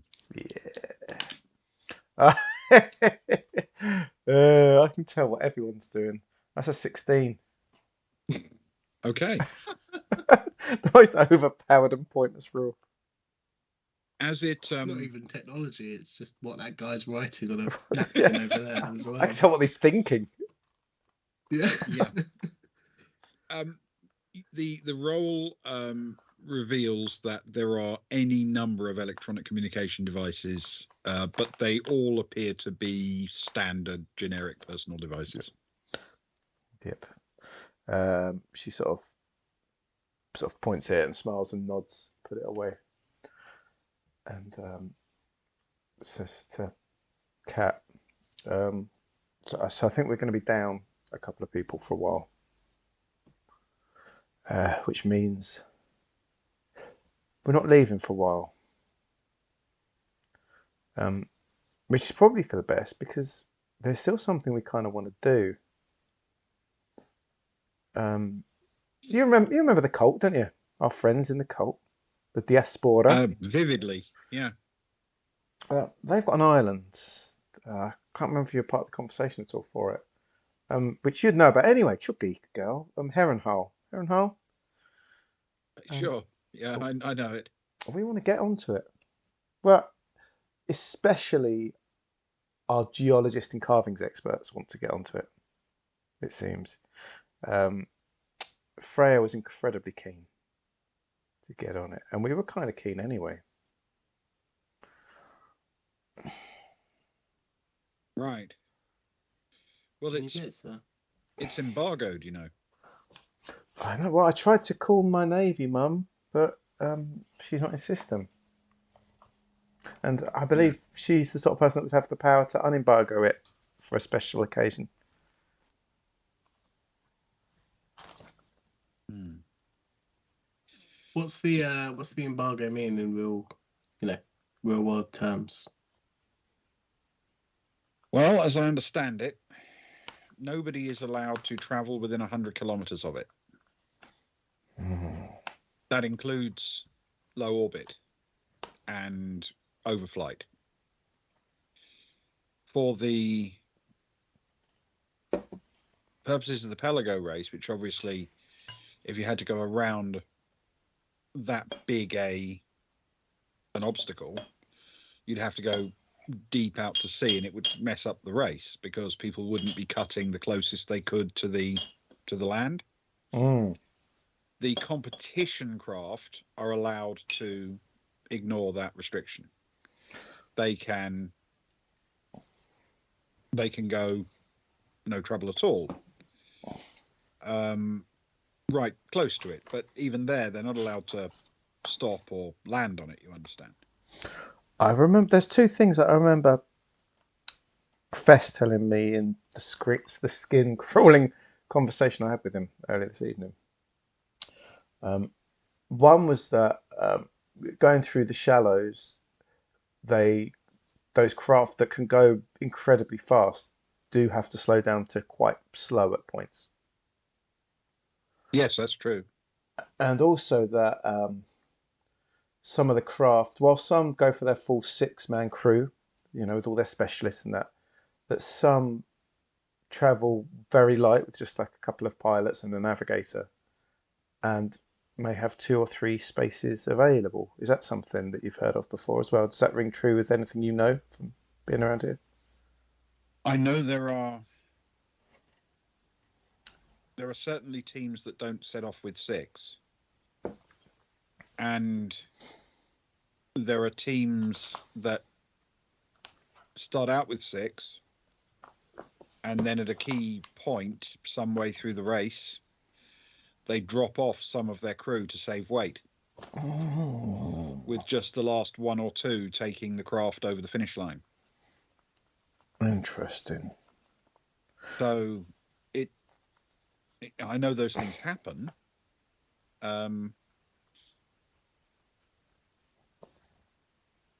Technically, I don't think you're even limited to 6. It's just the craft are usually built for 6 crew. They're big enough to carry more, but those people, don't really have a convenient place to sit, you understand. It's interesting. To me, without any in-depth knowledge of it, feels like with other options out of the way, with Pramus and the Navy potentially not around, with limitations on. Because I asked about if you could have like other teams, like unofficial teams. You're a great pilot, Cat. Let's put it that way. You can see where I was going with this. An unofficial team enter, which they said that ain't going to happen. Theoretically, you can qualify, but that's got to be done weeks or months ago. Yeah. Are we wondering whether we could get a few of us on one of these and be pushed off to save weight near Heronhull? It would mean having to work out a pickup at a later point. I don't fancy living out the rest of my days and getting as old and grey as Agnar on some island in Giikur. Distinguished. You say that. You keep telling yourself that. I mean, I think I'm right in saying Harrenhal wouldn't be a normal drop-off point for any crew, partly because, as you rightly say, the pickup would be a problem, but also because it's too early in the race to be really the right time to do that if you're trying to lose people towards the end to save weight. But, I mean, if, say, a craft were to have an emergency near Harrenhal and people, the craft broke up, there were people in the water, and the only way they could stay alive was to go to Harrenhal, or if something went wrong and they dropped off at that point, sure, it's embargo, but that wouldn't actually stop them sending a craft to rescue them. They wouldn't be just left to starve to death. It would just have to be an official Navy craft, and when they were picked up, they'd probably be charged with breaching the embargo. What would that mean? Agnar, you're a man that must know about breached embargoes. What you be doing? Clapping them in iron and whipping them every night? At least that. I've never heard of a person actually getting on to Harrenhal, but some of the fishing craft, they violate the embargo from time to time, not deliberately, but storms happen, ships get moved off course. It does happen. It's usually a fine that can be severe enough to make the fishing trip uneconomical. Well, whilst we're talking about it, what's the detection system? What are we talking about? We're talking about single ships being monitored. They have a geostationary satellite which tracks the area around the island, and anything that crosses into it gets flagged. Then if there's a need to inform them, obviously there'll be communications sent, and if necessary, the Navy can send ships down to clear the area, arrest anyone, do whatever. I don't know exactly how long that takes, but it's a satellite. I mean, I suspect it can track a boat or a flying craft. I doubt it can track an individual person. So if we could get onto the island itself. What's the perimeter? Sorry. No, 100 kilometers from Harrenhal. But the ships they're not swimmable. So the crafts are allowed though, as long as they don't stop and land, I guess. Theoretically. But if a ship was sabotaged and had to make a landing, then all that's going to happen, the team's going to get a fine. But if 3 of you vanished off from the other 3 while they were sitting there ruining their bad luck, for example, well, we could send out a fishing boat. Well, we do know a fishing boat. We could send out a fishing boat with 3 people on it, and then 3 people. It goes astray. 3 people make it to the island. 3 people are left on the boat, and the boat is picked up. Some of the fishing craft we have are pretty quick. On Giikur, there are fishing craft that run on hydrofoils. We've been on one before, in fact. Your old boss. But when we're talking quick, we're talking 50 to 100 kilometers per hour. I doubt you'd have an hour's leeway before the Navy came and intercepted you. Yeah, we need to. We need to try and get on this Pelago. We need to sabotage it. So pick a team that don't pick Sarah's team. She'll never forgive you. We need to find. Not going to be watching now anyway. We need to find a team that will have space. See how many we can get on. See if the cost's good, and then we'll set about ruining all their hopes and dreams.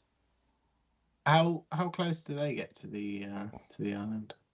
It depends on the course they've plotted. That's true. We need a good course. Some of them may not get within 10 kilometers. Some may be, less than a kilometer. And if the ship goes down and they're within a kilometer anyway, you can see that they would chug it or paddle it over or swim it over to land while they're waiting. But even if it doesn't go down, if they can't track individual people, then we can go and officially can die. jump ship. Yeah, it's a good call. It's doable. We need to find more about the teams. We need to find who's going to get close. We need to. It might be worth looking at like previous years, seeing what the successful route was, who ran what routes, and then someone needs to. Route. Yeah, and then someone needs to. I can do that probably. I can probably go through all the old routes and see who's more likely to take those chances. And then maybe, I don't know. We got you. We got Kat. Get some chatting on. Try and chat with people. Get Zoe to do some Jedi tricks, and chat our way on. Buy our way on. Don't know. Pretend that you're. Make a wish for you because you're so old. It's what you've always wanted to do before you die. I don't know. Also, I'll vlog it. I'll vlog it to my 207 subscribers. Yeah. And then 208. As long as this video of yours is gold. Then, Pat, if you know a lot about these sorts of things, you worked for the Commodore, well into his seafaring and fishing and whatnot. Say we could only make it on with a team that got as close as say 10 kilometers. Are there devices that could traverse that sort of distance without us having to swim, that would be small enough to not be detected? The odd personal motorized swimming device, if you will. The way they normally drop off a person, and bear in mind they don't normally do this in the embargo circle, but the way they would normally do it is a person puts on a suit, which they generally wear for the race anyway. It's protective in case of impact. It's like an environment suit. It's tough enough to cope with really very high winds if you get thrown clear of the craft, and high water pressures. They're designed so they sort of skip along the surface of the waves rather than dig in and kill you with rapid deceleration. What they tend to do is slow down at a convenient point when they're going to slow down anyway, maybe to as little as 100 kilometers per hour. The crew who are getting off literally just clamber on top of the boat behind a bit of shelter, a place where there's some superstructure or something, to get them out of the direct wind. And then they open a parachute, and it opens up, it flings them straight backwards off the boat, cushions any height they gain through that, of course, and then drops them into the water at a very comfortable low speed. Those suits, they'll keep you alive for quite a while. They're buoyant. They are they're capable of keeping you going for a considerable amount of time. And then they get picked up, of course, usually within a few minutes, because these are pre-arranged events. There'll be a craft coming along shadowing the race raft, and as these people fly off the back of it, it'll just drop down onto the surface and pick them up one at a time. You're a fountain of nautical knowledge. Thank you. She knows her way around machines, doesn't she? This is interesting, Kat. This is. We've got some thinking to do, and I know you've got ways that you can spend your time here as well. But is there any way you could keep half an ear out, being a local, to sort of keep an ear to the ground to see if you get a bit of a lead on any teams that might have a few spaces going, or who historically are more likely to take people? We've got our own research we need to do as well, but if we can work it as a team, that would be spot on. That'd save time. Well, this Cara knows the team that took the shortest route last year, right? Yeah, it's on. That's been mentioned. Is it? Cara doesn't Impact Systems necessarily will- know, but she can find it out. Impact Systems was the shortest completed. Shortest attempted was Imperial Service Someone else. Bureau, Uh, which was only 1,000 kilometres shorter than the shortest possible route. So whether she knows that or not, that is something that she was going to look up before bed anyway. She was going to get that running to check data on which, and that's right, because I said that before anyway. So it'll happen when she's asleep. The computer will just take an hour or two more, won't it? Really. So, and it's that feels like the sort of thing that's on local Wikipedia. This is the race. This is who chose the closest. Yes. Try a bit closer. This was the route. Get it on the sat nav. So yeah. So I would expect that that's not a hard check for her when the drinks are finished and she heads up to her room. So okay. Yes, that shouldn't be a problem.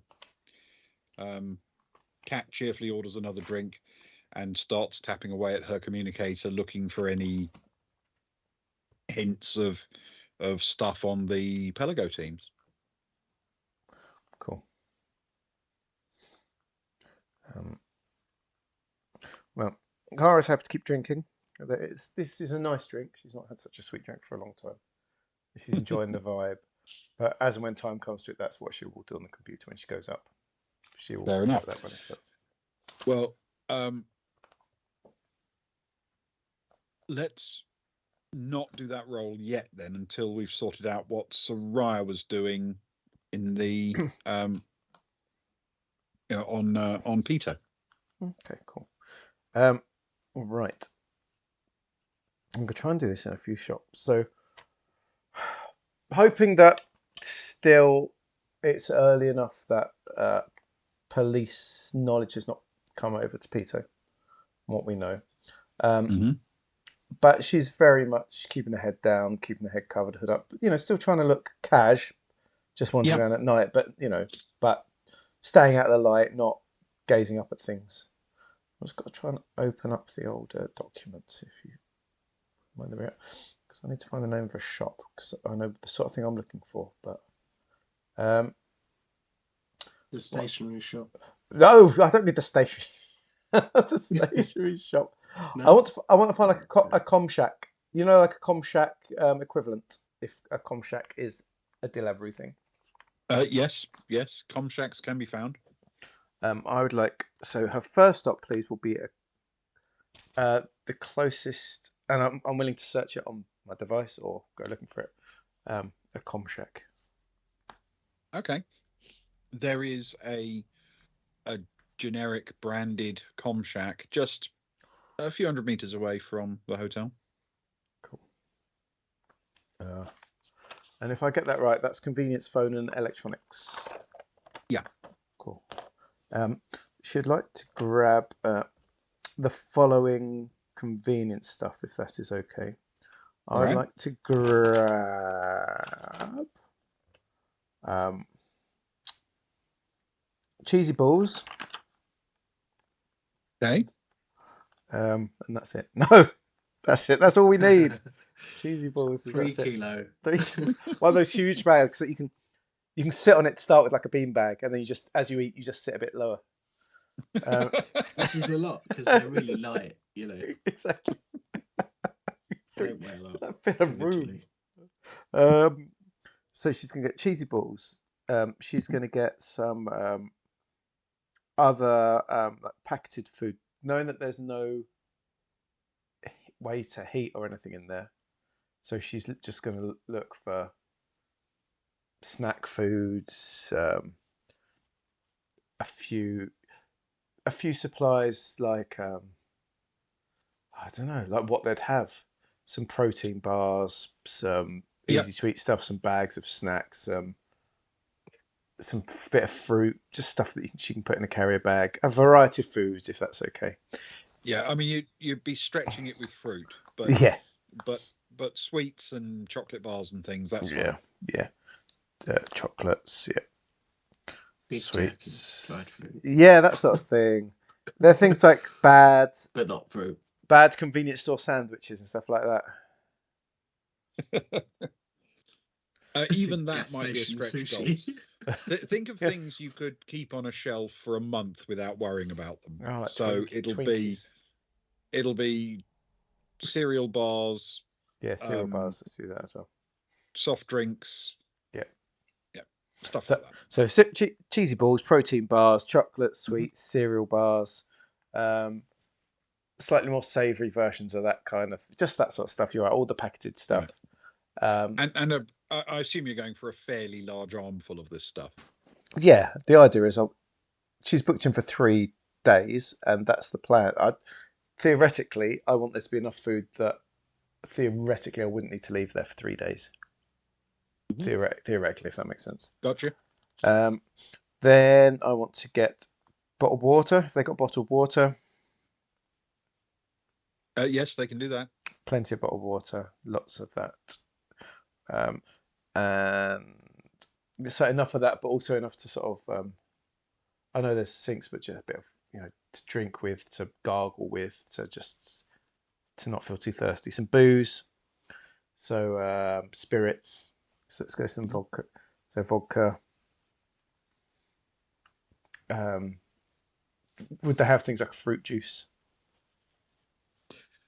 They'd sort of have the nuked long life juices. Yeah. So a couple of them for mixers. You have mixers. So you see what I'm getting food and drink wise. Just that sort of supply for a few. That's the basic for that. Yep. And that's the sort of stuff I feel like she can get off the shelves. Then are there? See, I want to get a hat and I want to get playing cards and stuff. There's probably other shops that are better for it than this sort of place, isn't there? Yeah, this isn't really ideal. Yeah. For that. So we'll leave that for now. But what she will do is she'll put that on the desk and not catching the eye too much of the server. Hey, you got a couple of like burner phones. I dropped mine in the lake, and I really could do with a couple just to tide me over until I can sort my new one out. Just cheap communicators. Yeah. Just like I got, just yeah. Yeah, no problem. Cool. And he hauls down a couple of sealed packets containing 2. Cool. You got a lighter? He scrabbles around behind the desk and pulls one out. There you go. Cheers, thank you. And you got like cigarette papers, like rolly papers. Yep, we can do that. Okay. I think that's it for here. I think thank you. How much do I owe for all that? And can I get a bag as well, please? Sure. Given the amount of foodstuffs you've purchased, it'll actually be about 3 bags worth, sort of 2 in one hand, 1 in another. Not only have you got for large volume, it's also there's quite a lot of fluid. You understand? So yeah, it's fairly exactly. heavy. So that will basically work out at about 30 for the basic survival food. Yeah. A further 30 for some booze and, entertainment type food and drink. 20 each for the 2 burner phones. Yep. And then a couple for the lighter and papers. So about 102. Cool. She'll hand that over, no problem. Oh, and that's Stefan paying. That's even better, so I don't need to rub it out as well. Make note of 102, Stefan, for future. Yeah. I'll Thanks. keep track of. I'll wait till you get that. Thanks, man. I appreciate it. Is there anywhere nearby that I can get like some clothes? Like I forgot my coat and stuff. And she's sort of shivering a little bit under a thing. Is there anything nearby? So I don't come to PO too often. Sure, there are a few quite smart clothes shops around here. I don't But need if you're smart after clothes. something a little less elegant, sort of points down the street a little way. Down there on the right, there's a sort of multi-purpose clothes and domestic kind of shop. Cheers, man. Appreciate it. Thank you. She drags the stuff out, and if she's strong enough to carry that and go to the next place, I'd like to go to the next place. Don't see why not. Cool, thank you. She'd like to head towards the multi-purpose clothes place, please. Okay. When you arrive, you see that it's essentially more or less a tourist shop. Mm-hmm. It sells branded Giikur, t-shirts and sweatshirts and hoodies and trousers and stuff. But also, if you decided you were going to take a trip on an airship, say, but you didn't have anything suitable for that, they'll sell you that kind of thing. And of course, they also sell other tourist stuff, souvenirs, cameras, you name it. Perfect. I would like to get, please, for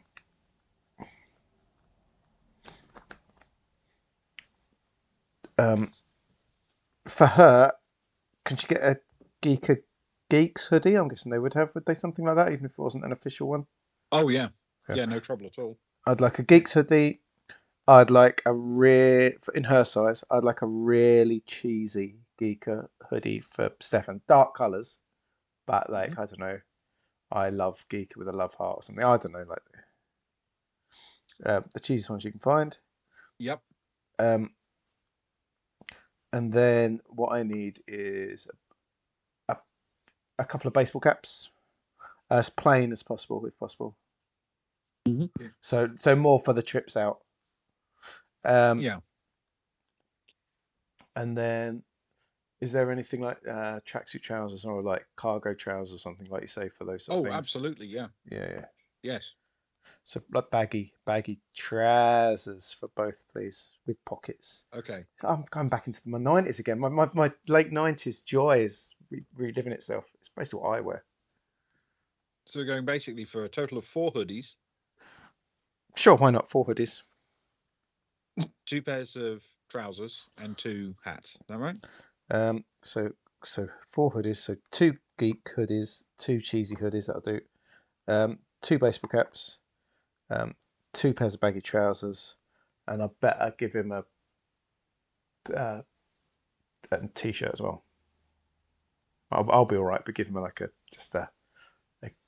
give him a because I know he's picked his team. Is there a Gek t-shirt? Yeah, no trouble at all. Thank you. It may not be official, but yeah. Even better. So I'll get those. Then I'd also like to get Geek playing cards. And did you say like binoculars or something? Did you say that's something for sightseeing? Yeah, you can find a pair of binoculars. Yeah. That sounds good. This is nice. Playing cards, binoculars, lovely. Um, For that view out the window. yeah, exactly. Well, you never know. You never know. I just give you. You can get excited by it. I think that's about it, really. Do they have anything like a Giikur, like a standing knife or anything like that? Like a A not a pen standing knife. knife, like a Swiss pen knife or something like that. Yeah, that kind of thing. Yeah. Yeah, and a pen knife now, please. So 4 Giikur hoodies, 2 baseball caps, 2 pairs of baggy trousers, a Geck t-shirt, fake, Giikur playing cards, binoculars, and a pen knife, please. Okay. Partridge in a pear tree. Yeah, That'll exactly. come in at about 475. Put that down, Stefan. 475. Are we And, still going, or is that is all I need for now. Let's not go crazy. She pulls one of the baseball caps over her. She puts one of the hoodies on. She pulls the baseball cap down over her head with her hair back in a ponytail through the orbit at the back. And she makes her way back through the dark roads as possible to the hotel, just keeping an eye, making sure she's not drawing any unwanted interest as she goes. Okay, can you roll a stealth check for me, please, with Dex? Oh no. She's going to fall over and everything's going to go everywhere. Which I think she... I rate that 577, which I'm sure. So do I. Well, that's 4, so that's not good. A total of But 4. you've got a baseball cap on 4. there. to be fair. Well, that should be worth 4 on its own. Okay. All right. You make your way back to the hotel without seeing anyone follow you or anything like that. No reason to believe there's anything suspicious going on.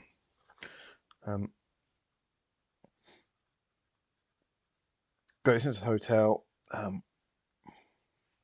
scans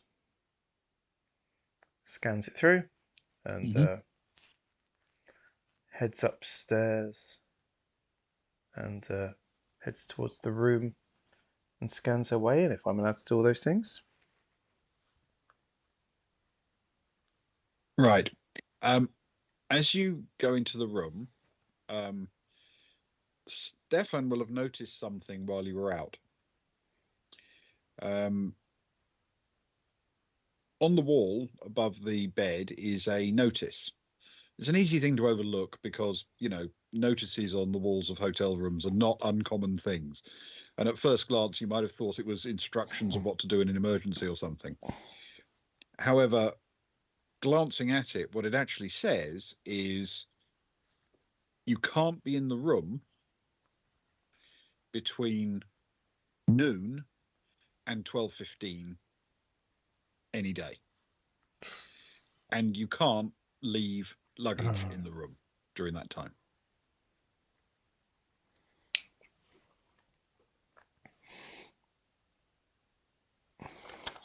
Interesting.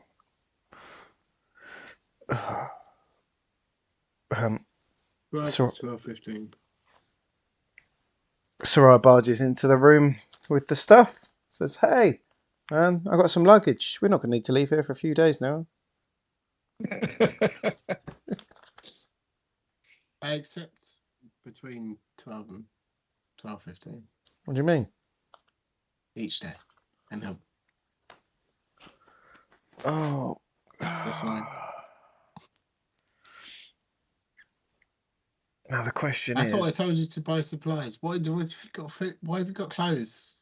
Look, come here. I got you a special hoodie. I'm wearing clothes. And she holds up the cheesiest... Yeah, but these are your clothes. Look at these clothes. She holds up the cheesiest Giikur hoodie she can find with like a happy fish on the front or something. And a love heart. Look, I got you this. Oh. And I got you this cap. Yes. She puts it on. And look, I got you this special t-shirt for your new favourite Pelago team, the Geck. That was your favourite, wasn't it? Yeah, exactly. See, no, it wasn't. But... I don't think it's official. Look, some of the threads coming away from the edge a little bit, but that's okay. Look at this. I thought I was sending you out to get. I got you some cards. Get some vodka. I got you some cards. That's good. Cards are useful. Yeah, they're useful. Thank you very much. I got you the vodka. Here we go, and some kind of juice to go with That's useful. it. I got cheesy balls and all these snacks and foods, and I got you one of these. And she throws one of the communicators to him. Look, let's be honest. We can't be communicating it in and out with ours. Yeah, use it for internet or whatever, but we can't be communicating. We've got to stay quiet, like the old days. I got these. We'll go with these, and then if we think they've been made, we'll chuck them. Yeah, I mean, I've already got an anonymous communicator, but I suppose a second can't go. I didn't know that, did I? Can't go too wrong with these things you do without me around. No, it's fine. Listen, I appreciate it. Too mysterious at night. Two anonymous communicators. I don't even know who I am. Who's that calling? Oh, I don't know, Stefan. Who is that calling? I got us these really cool baggy trousers, so we can be dressed like we were when we were at university. We'll look well cool. I got these binoculars so you can look out the window. Yeah. The magnificent view of the fresher. Exactly, it's perfect. You can look closer, far away. You can look at it from the other direction. We could play I Spy, I suppose. You could turn them the other way round so the room looks bigger. Yeah. I mean, that'll be entertaining for at least 10 minutes. I got a pen knife because, unlike you, I don't have a knife, and you never know. Look, if we need to get things out of a horse's hoof, we can now. We could whittle stuff. We could just spend 3 days whittling. Whittling. And I've got a lighter. Lighters are useful. And I've not started smoking, but cigarette papers I think are pretty good to if we leave the room, you can leave it in the door, and you can tell if someone's been in and stuff. All that sort of stuff. It's quite clever. It's quite clever for. You never know. If someone else was here, did I ever show you that trick back in the day where you lick it and you stick it to someone's skin and then you set light to it? That sounds terrifying. Oh, it works if they're asleep, right? So if they're asleep, they get this burning flash on their skin and then they wake up and there's nothing there. Was this all burnt away? Was this when you were still trying to be one of those cool bad boys when I first met you? Before you grew up a bit? It's a very quick. It's a very quick thing. Nobody ever, doesn't hurt. It's just I don't expect flash in the pan, if you will. I don't expect any flashes in pans while I'm sleeping. If I do, then you shall be looking after yourself. Okay. So are the two of you now basically settling in for the night, grabbing something to eat and calling it, or do you have anything else to do in the evening?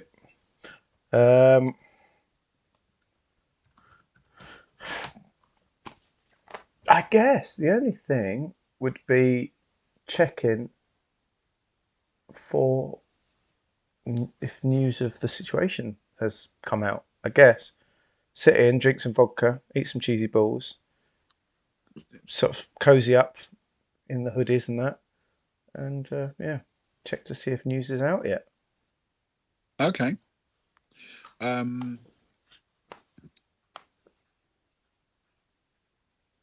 A quick check of the sort of common news channels. Won't surprise you to learn that a stabbing at the Cascade, one of the most famous nightclub locations on Giikur, it's headline news. It is being widely talked about in the local news, and not only in sort of professional news sources, but also the various local blogs and amateur feeds are absolutely filling up with information about it.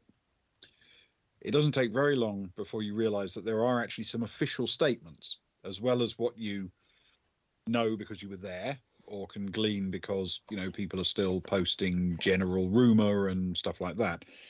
There are people who have some wild information suggesting that dozens of people were stabbed in a giant fight that took place, but it doesn't take you very long to realize that those people weren't there. They're just repeating rumors that they heard.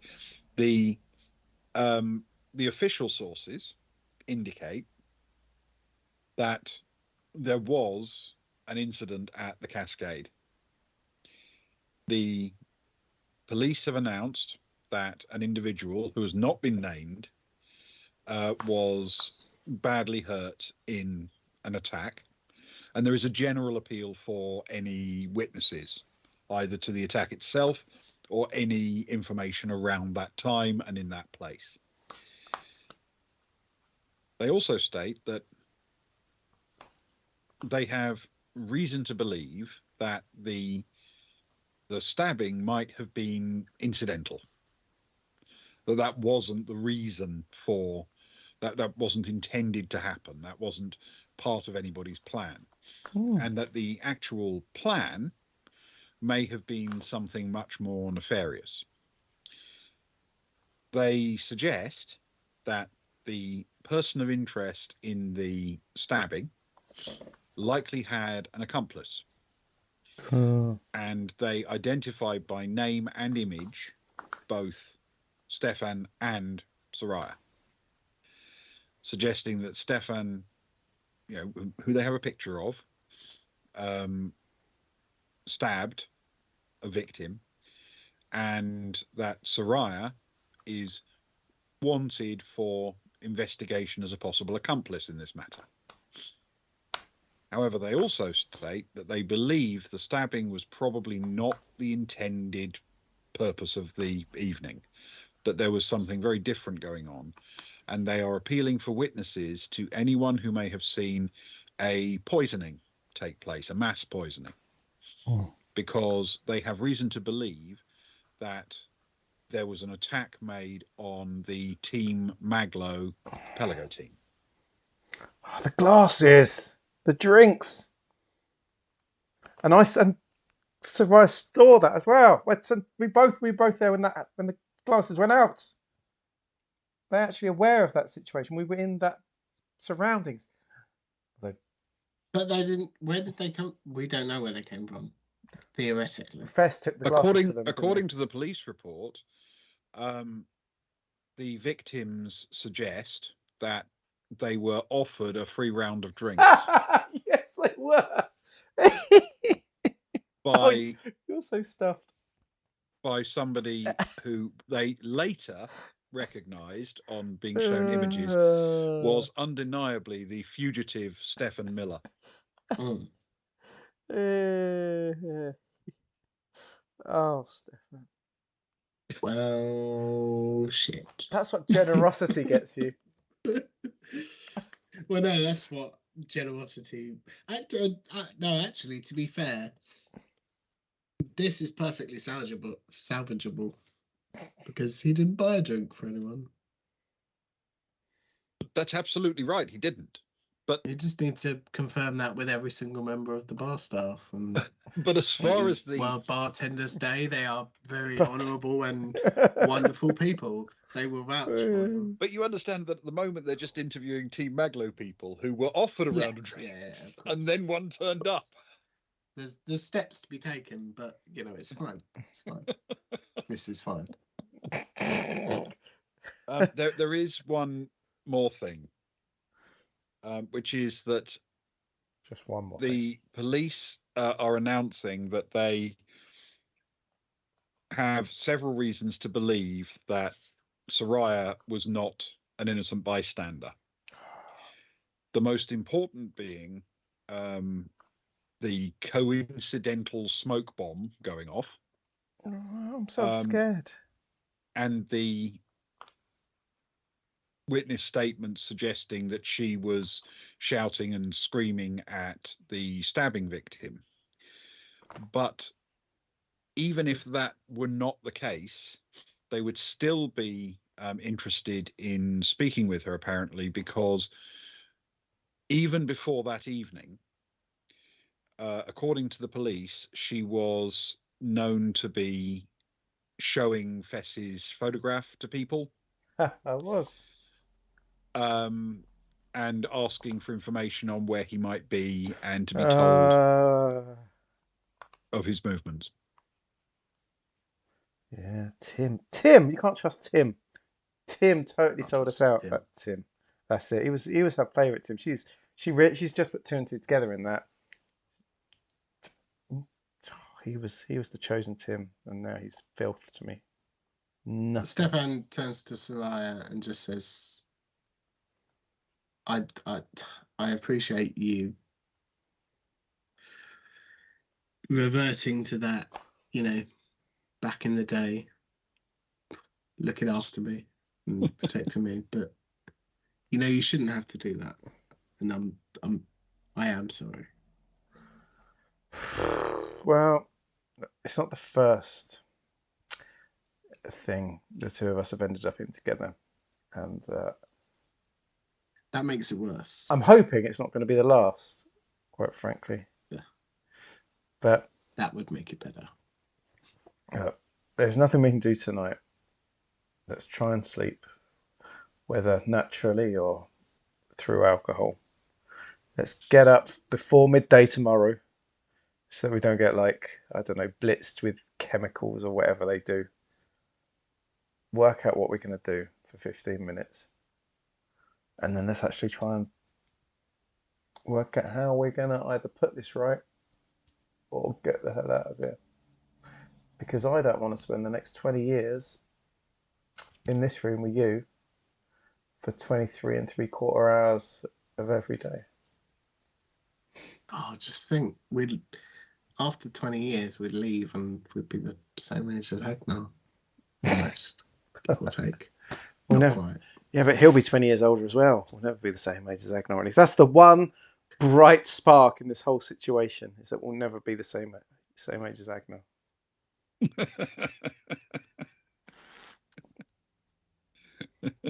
Man, what a mess. What a mess. I'll swear to you, it's Fess. It's gotta be. He did the drinks, man. You promised him drinks? You div. I promised him drinks. And Stefan will tell Soraya the whole thing. He'll say, I promised him drinks, but I told Steph to go and Fess to go and buy them for them. But actually he refused. He said it wouldn't be fitting for him to buy drinks for a member for another team. Oh, if someone heard him say that. And then actually, I don't think Stefan saw what happened next, did he? No. But he'll relay that information. He'll say that I said I'd buy them drinks. I didn't buy them drinks. I told Vess to do it for me. He, sort of refused. I feel that even from his hospital bed, he's screwing us. So, cutting briefly back to the last things to do tonight in the coronet. Oh, yeah. Pretty much the whole team has now turned in for the night there, except for Kat, who's a night owl and is drinking and tapping away on her phone and basically getting the same information that you've already just learned. Mm-hmm. She is also looking into Pelago teams, but you won't learn any results of that researches until tomorrow. Yeah. But if you want to do anything, well, you wanted to do something with Kara, didn't you? Mostly for completeness reasons, and because she doesn't necessarily know that information, although we do. So it's for the honesty of that, I guess. She wants to spend time looking at the teams that have taken the shortest route, that have attempted the shortest route, the ones that have tended to go through past within close range of Harrenhal. Yep. That's it. It won't surprise you to learn that the teams that do the shortest routes also cut Harrenhal the closest. The shortest legal route possible is 29,000 kilometers, but it would be quite slow to cover that. Mm-hmm. The shortest distance ever attempted is 30,000. But we don't know the exact kilometers because that was last year's attempt by the ISB team and they didn't finish. So obviously, unless they finish, you don't get a real number as to their route length. Yep. The shortest completed route last year wasn't the winner. It was Impact Systems team. Yep. They did a 30,901 kilometer route. So either they or potentially ISB might be thinking of running a very short route again. That's true. Well, if IMP finished it, then they'll feel confident they can do it again. ISB might play it safe because they DNF'd, or they might push it. Carl pinged Cat a message through saying pay closest attention to ISB and IMP. They're the two most they're the two most likely. Cool. And then she closes down her computer.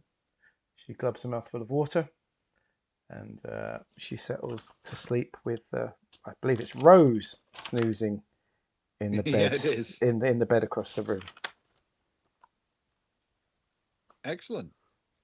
And as they, slowly fade the lights in both hotels at roughly the same time, with Zoe still patrolling for a little while longer outside, and Kat slowly drinking her way into oblivion in the bar, that's where we'll call it for tonight.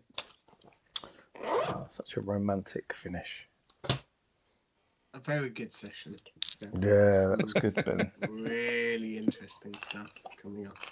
Thank you very much. Yeah. Oh, lots to consider, I think, quite frankly.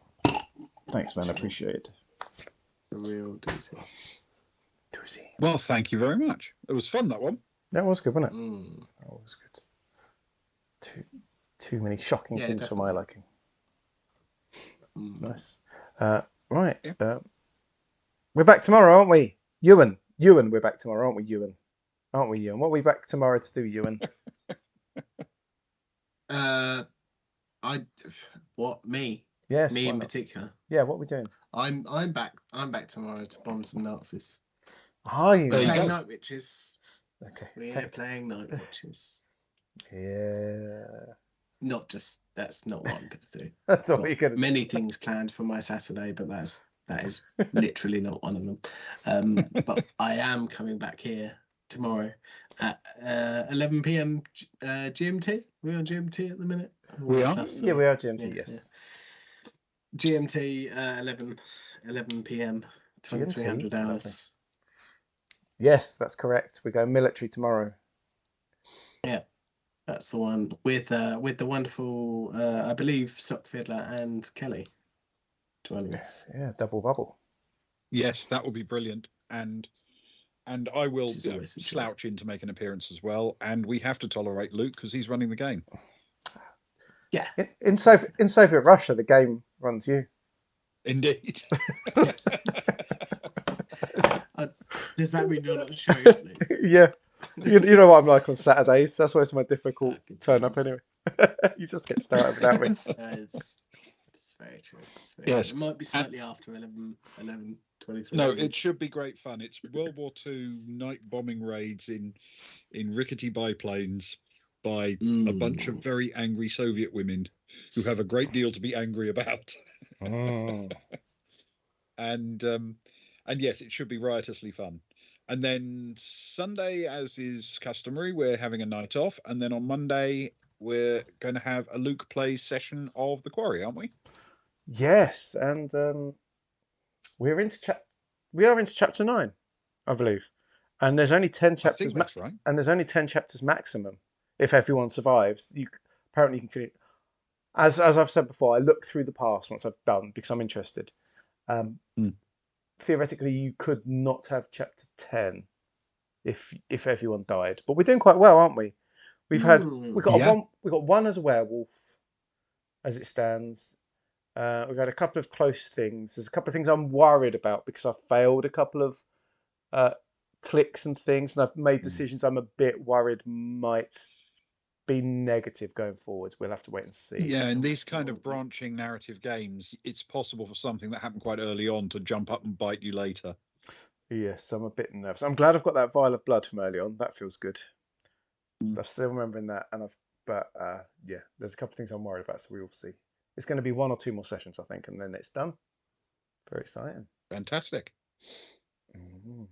Yeah, so that'll be Monday. And that's the weekend. Oh, the And Baltic that's Star the end of the weekend. Baltic Star 4-day weekend. Baltic Star weekend. Oh, Yeah. it's a movable feast. Fantastic stuff. Thank you very much, guys, for tonight. I thoroughly enjoyed that. Thank you. Me too. Yeah, it's been a pleasure as ever. Right, well, I'm going to finish a glass of wine and crit fail. That is night. That's night witches. See you tomorrow. See you all tomorrow. Take care. Sleep well, everyone. Love you. Good night. Bye. Good night.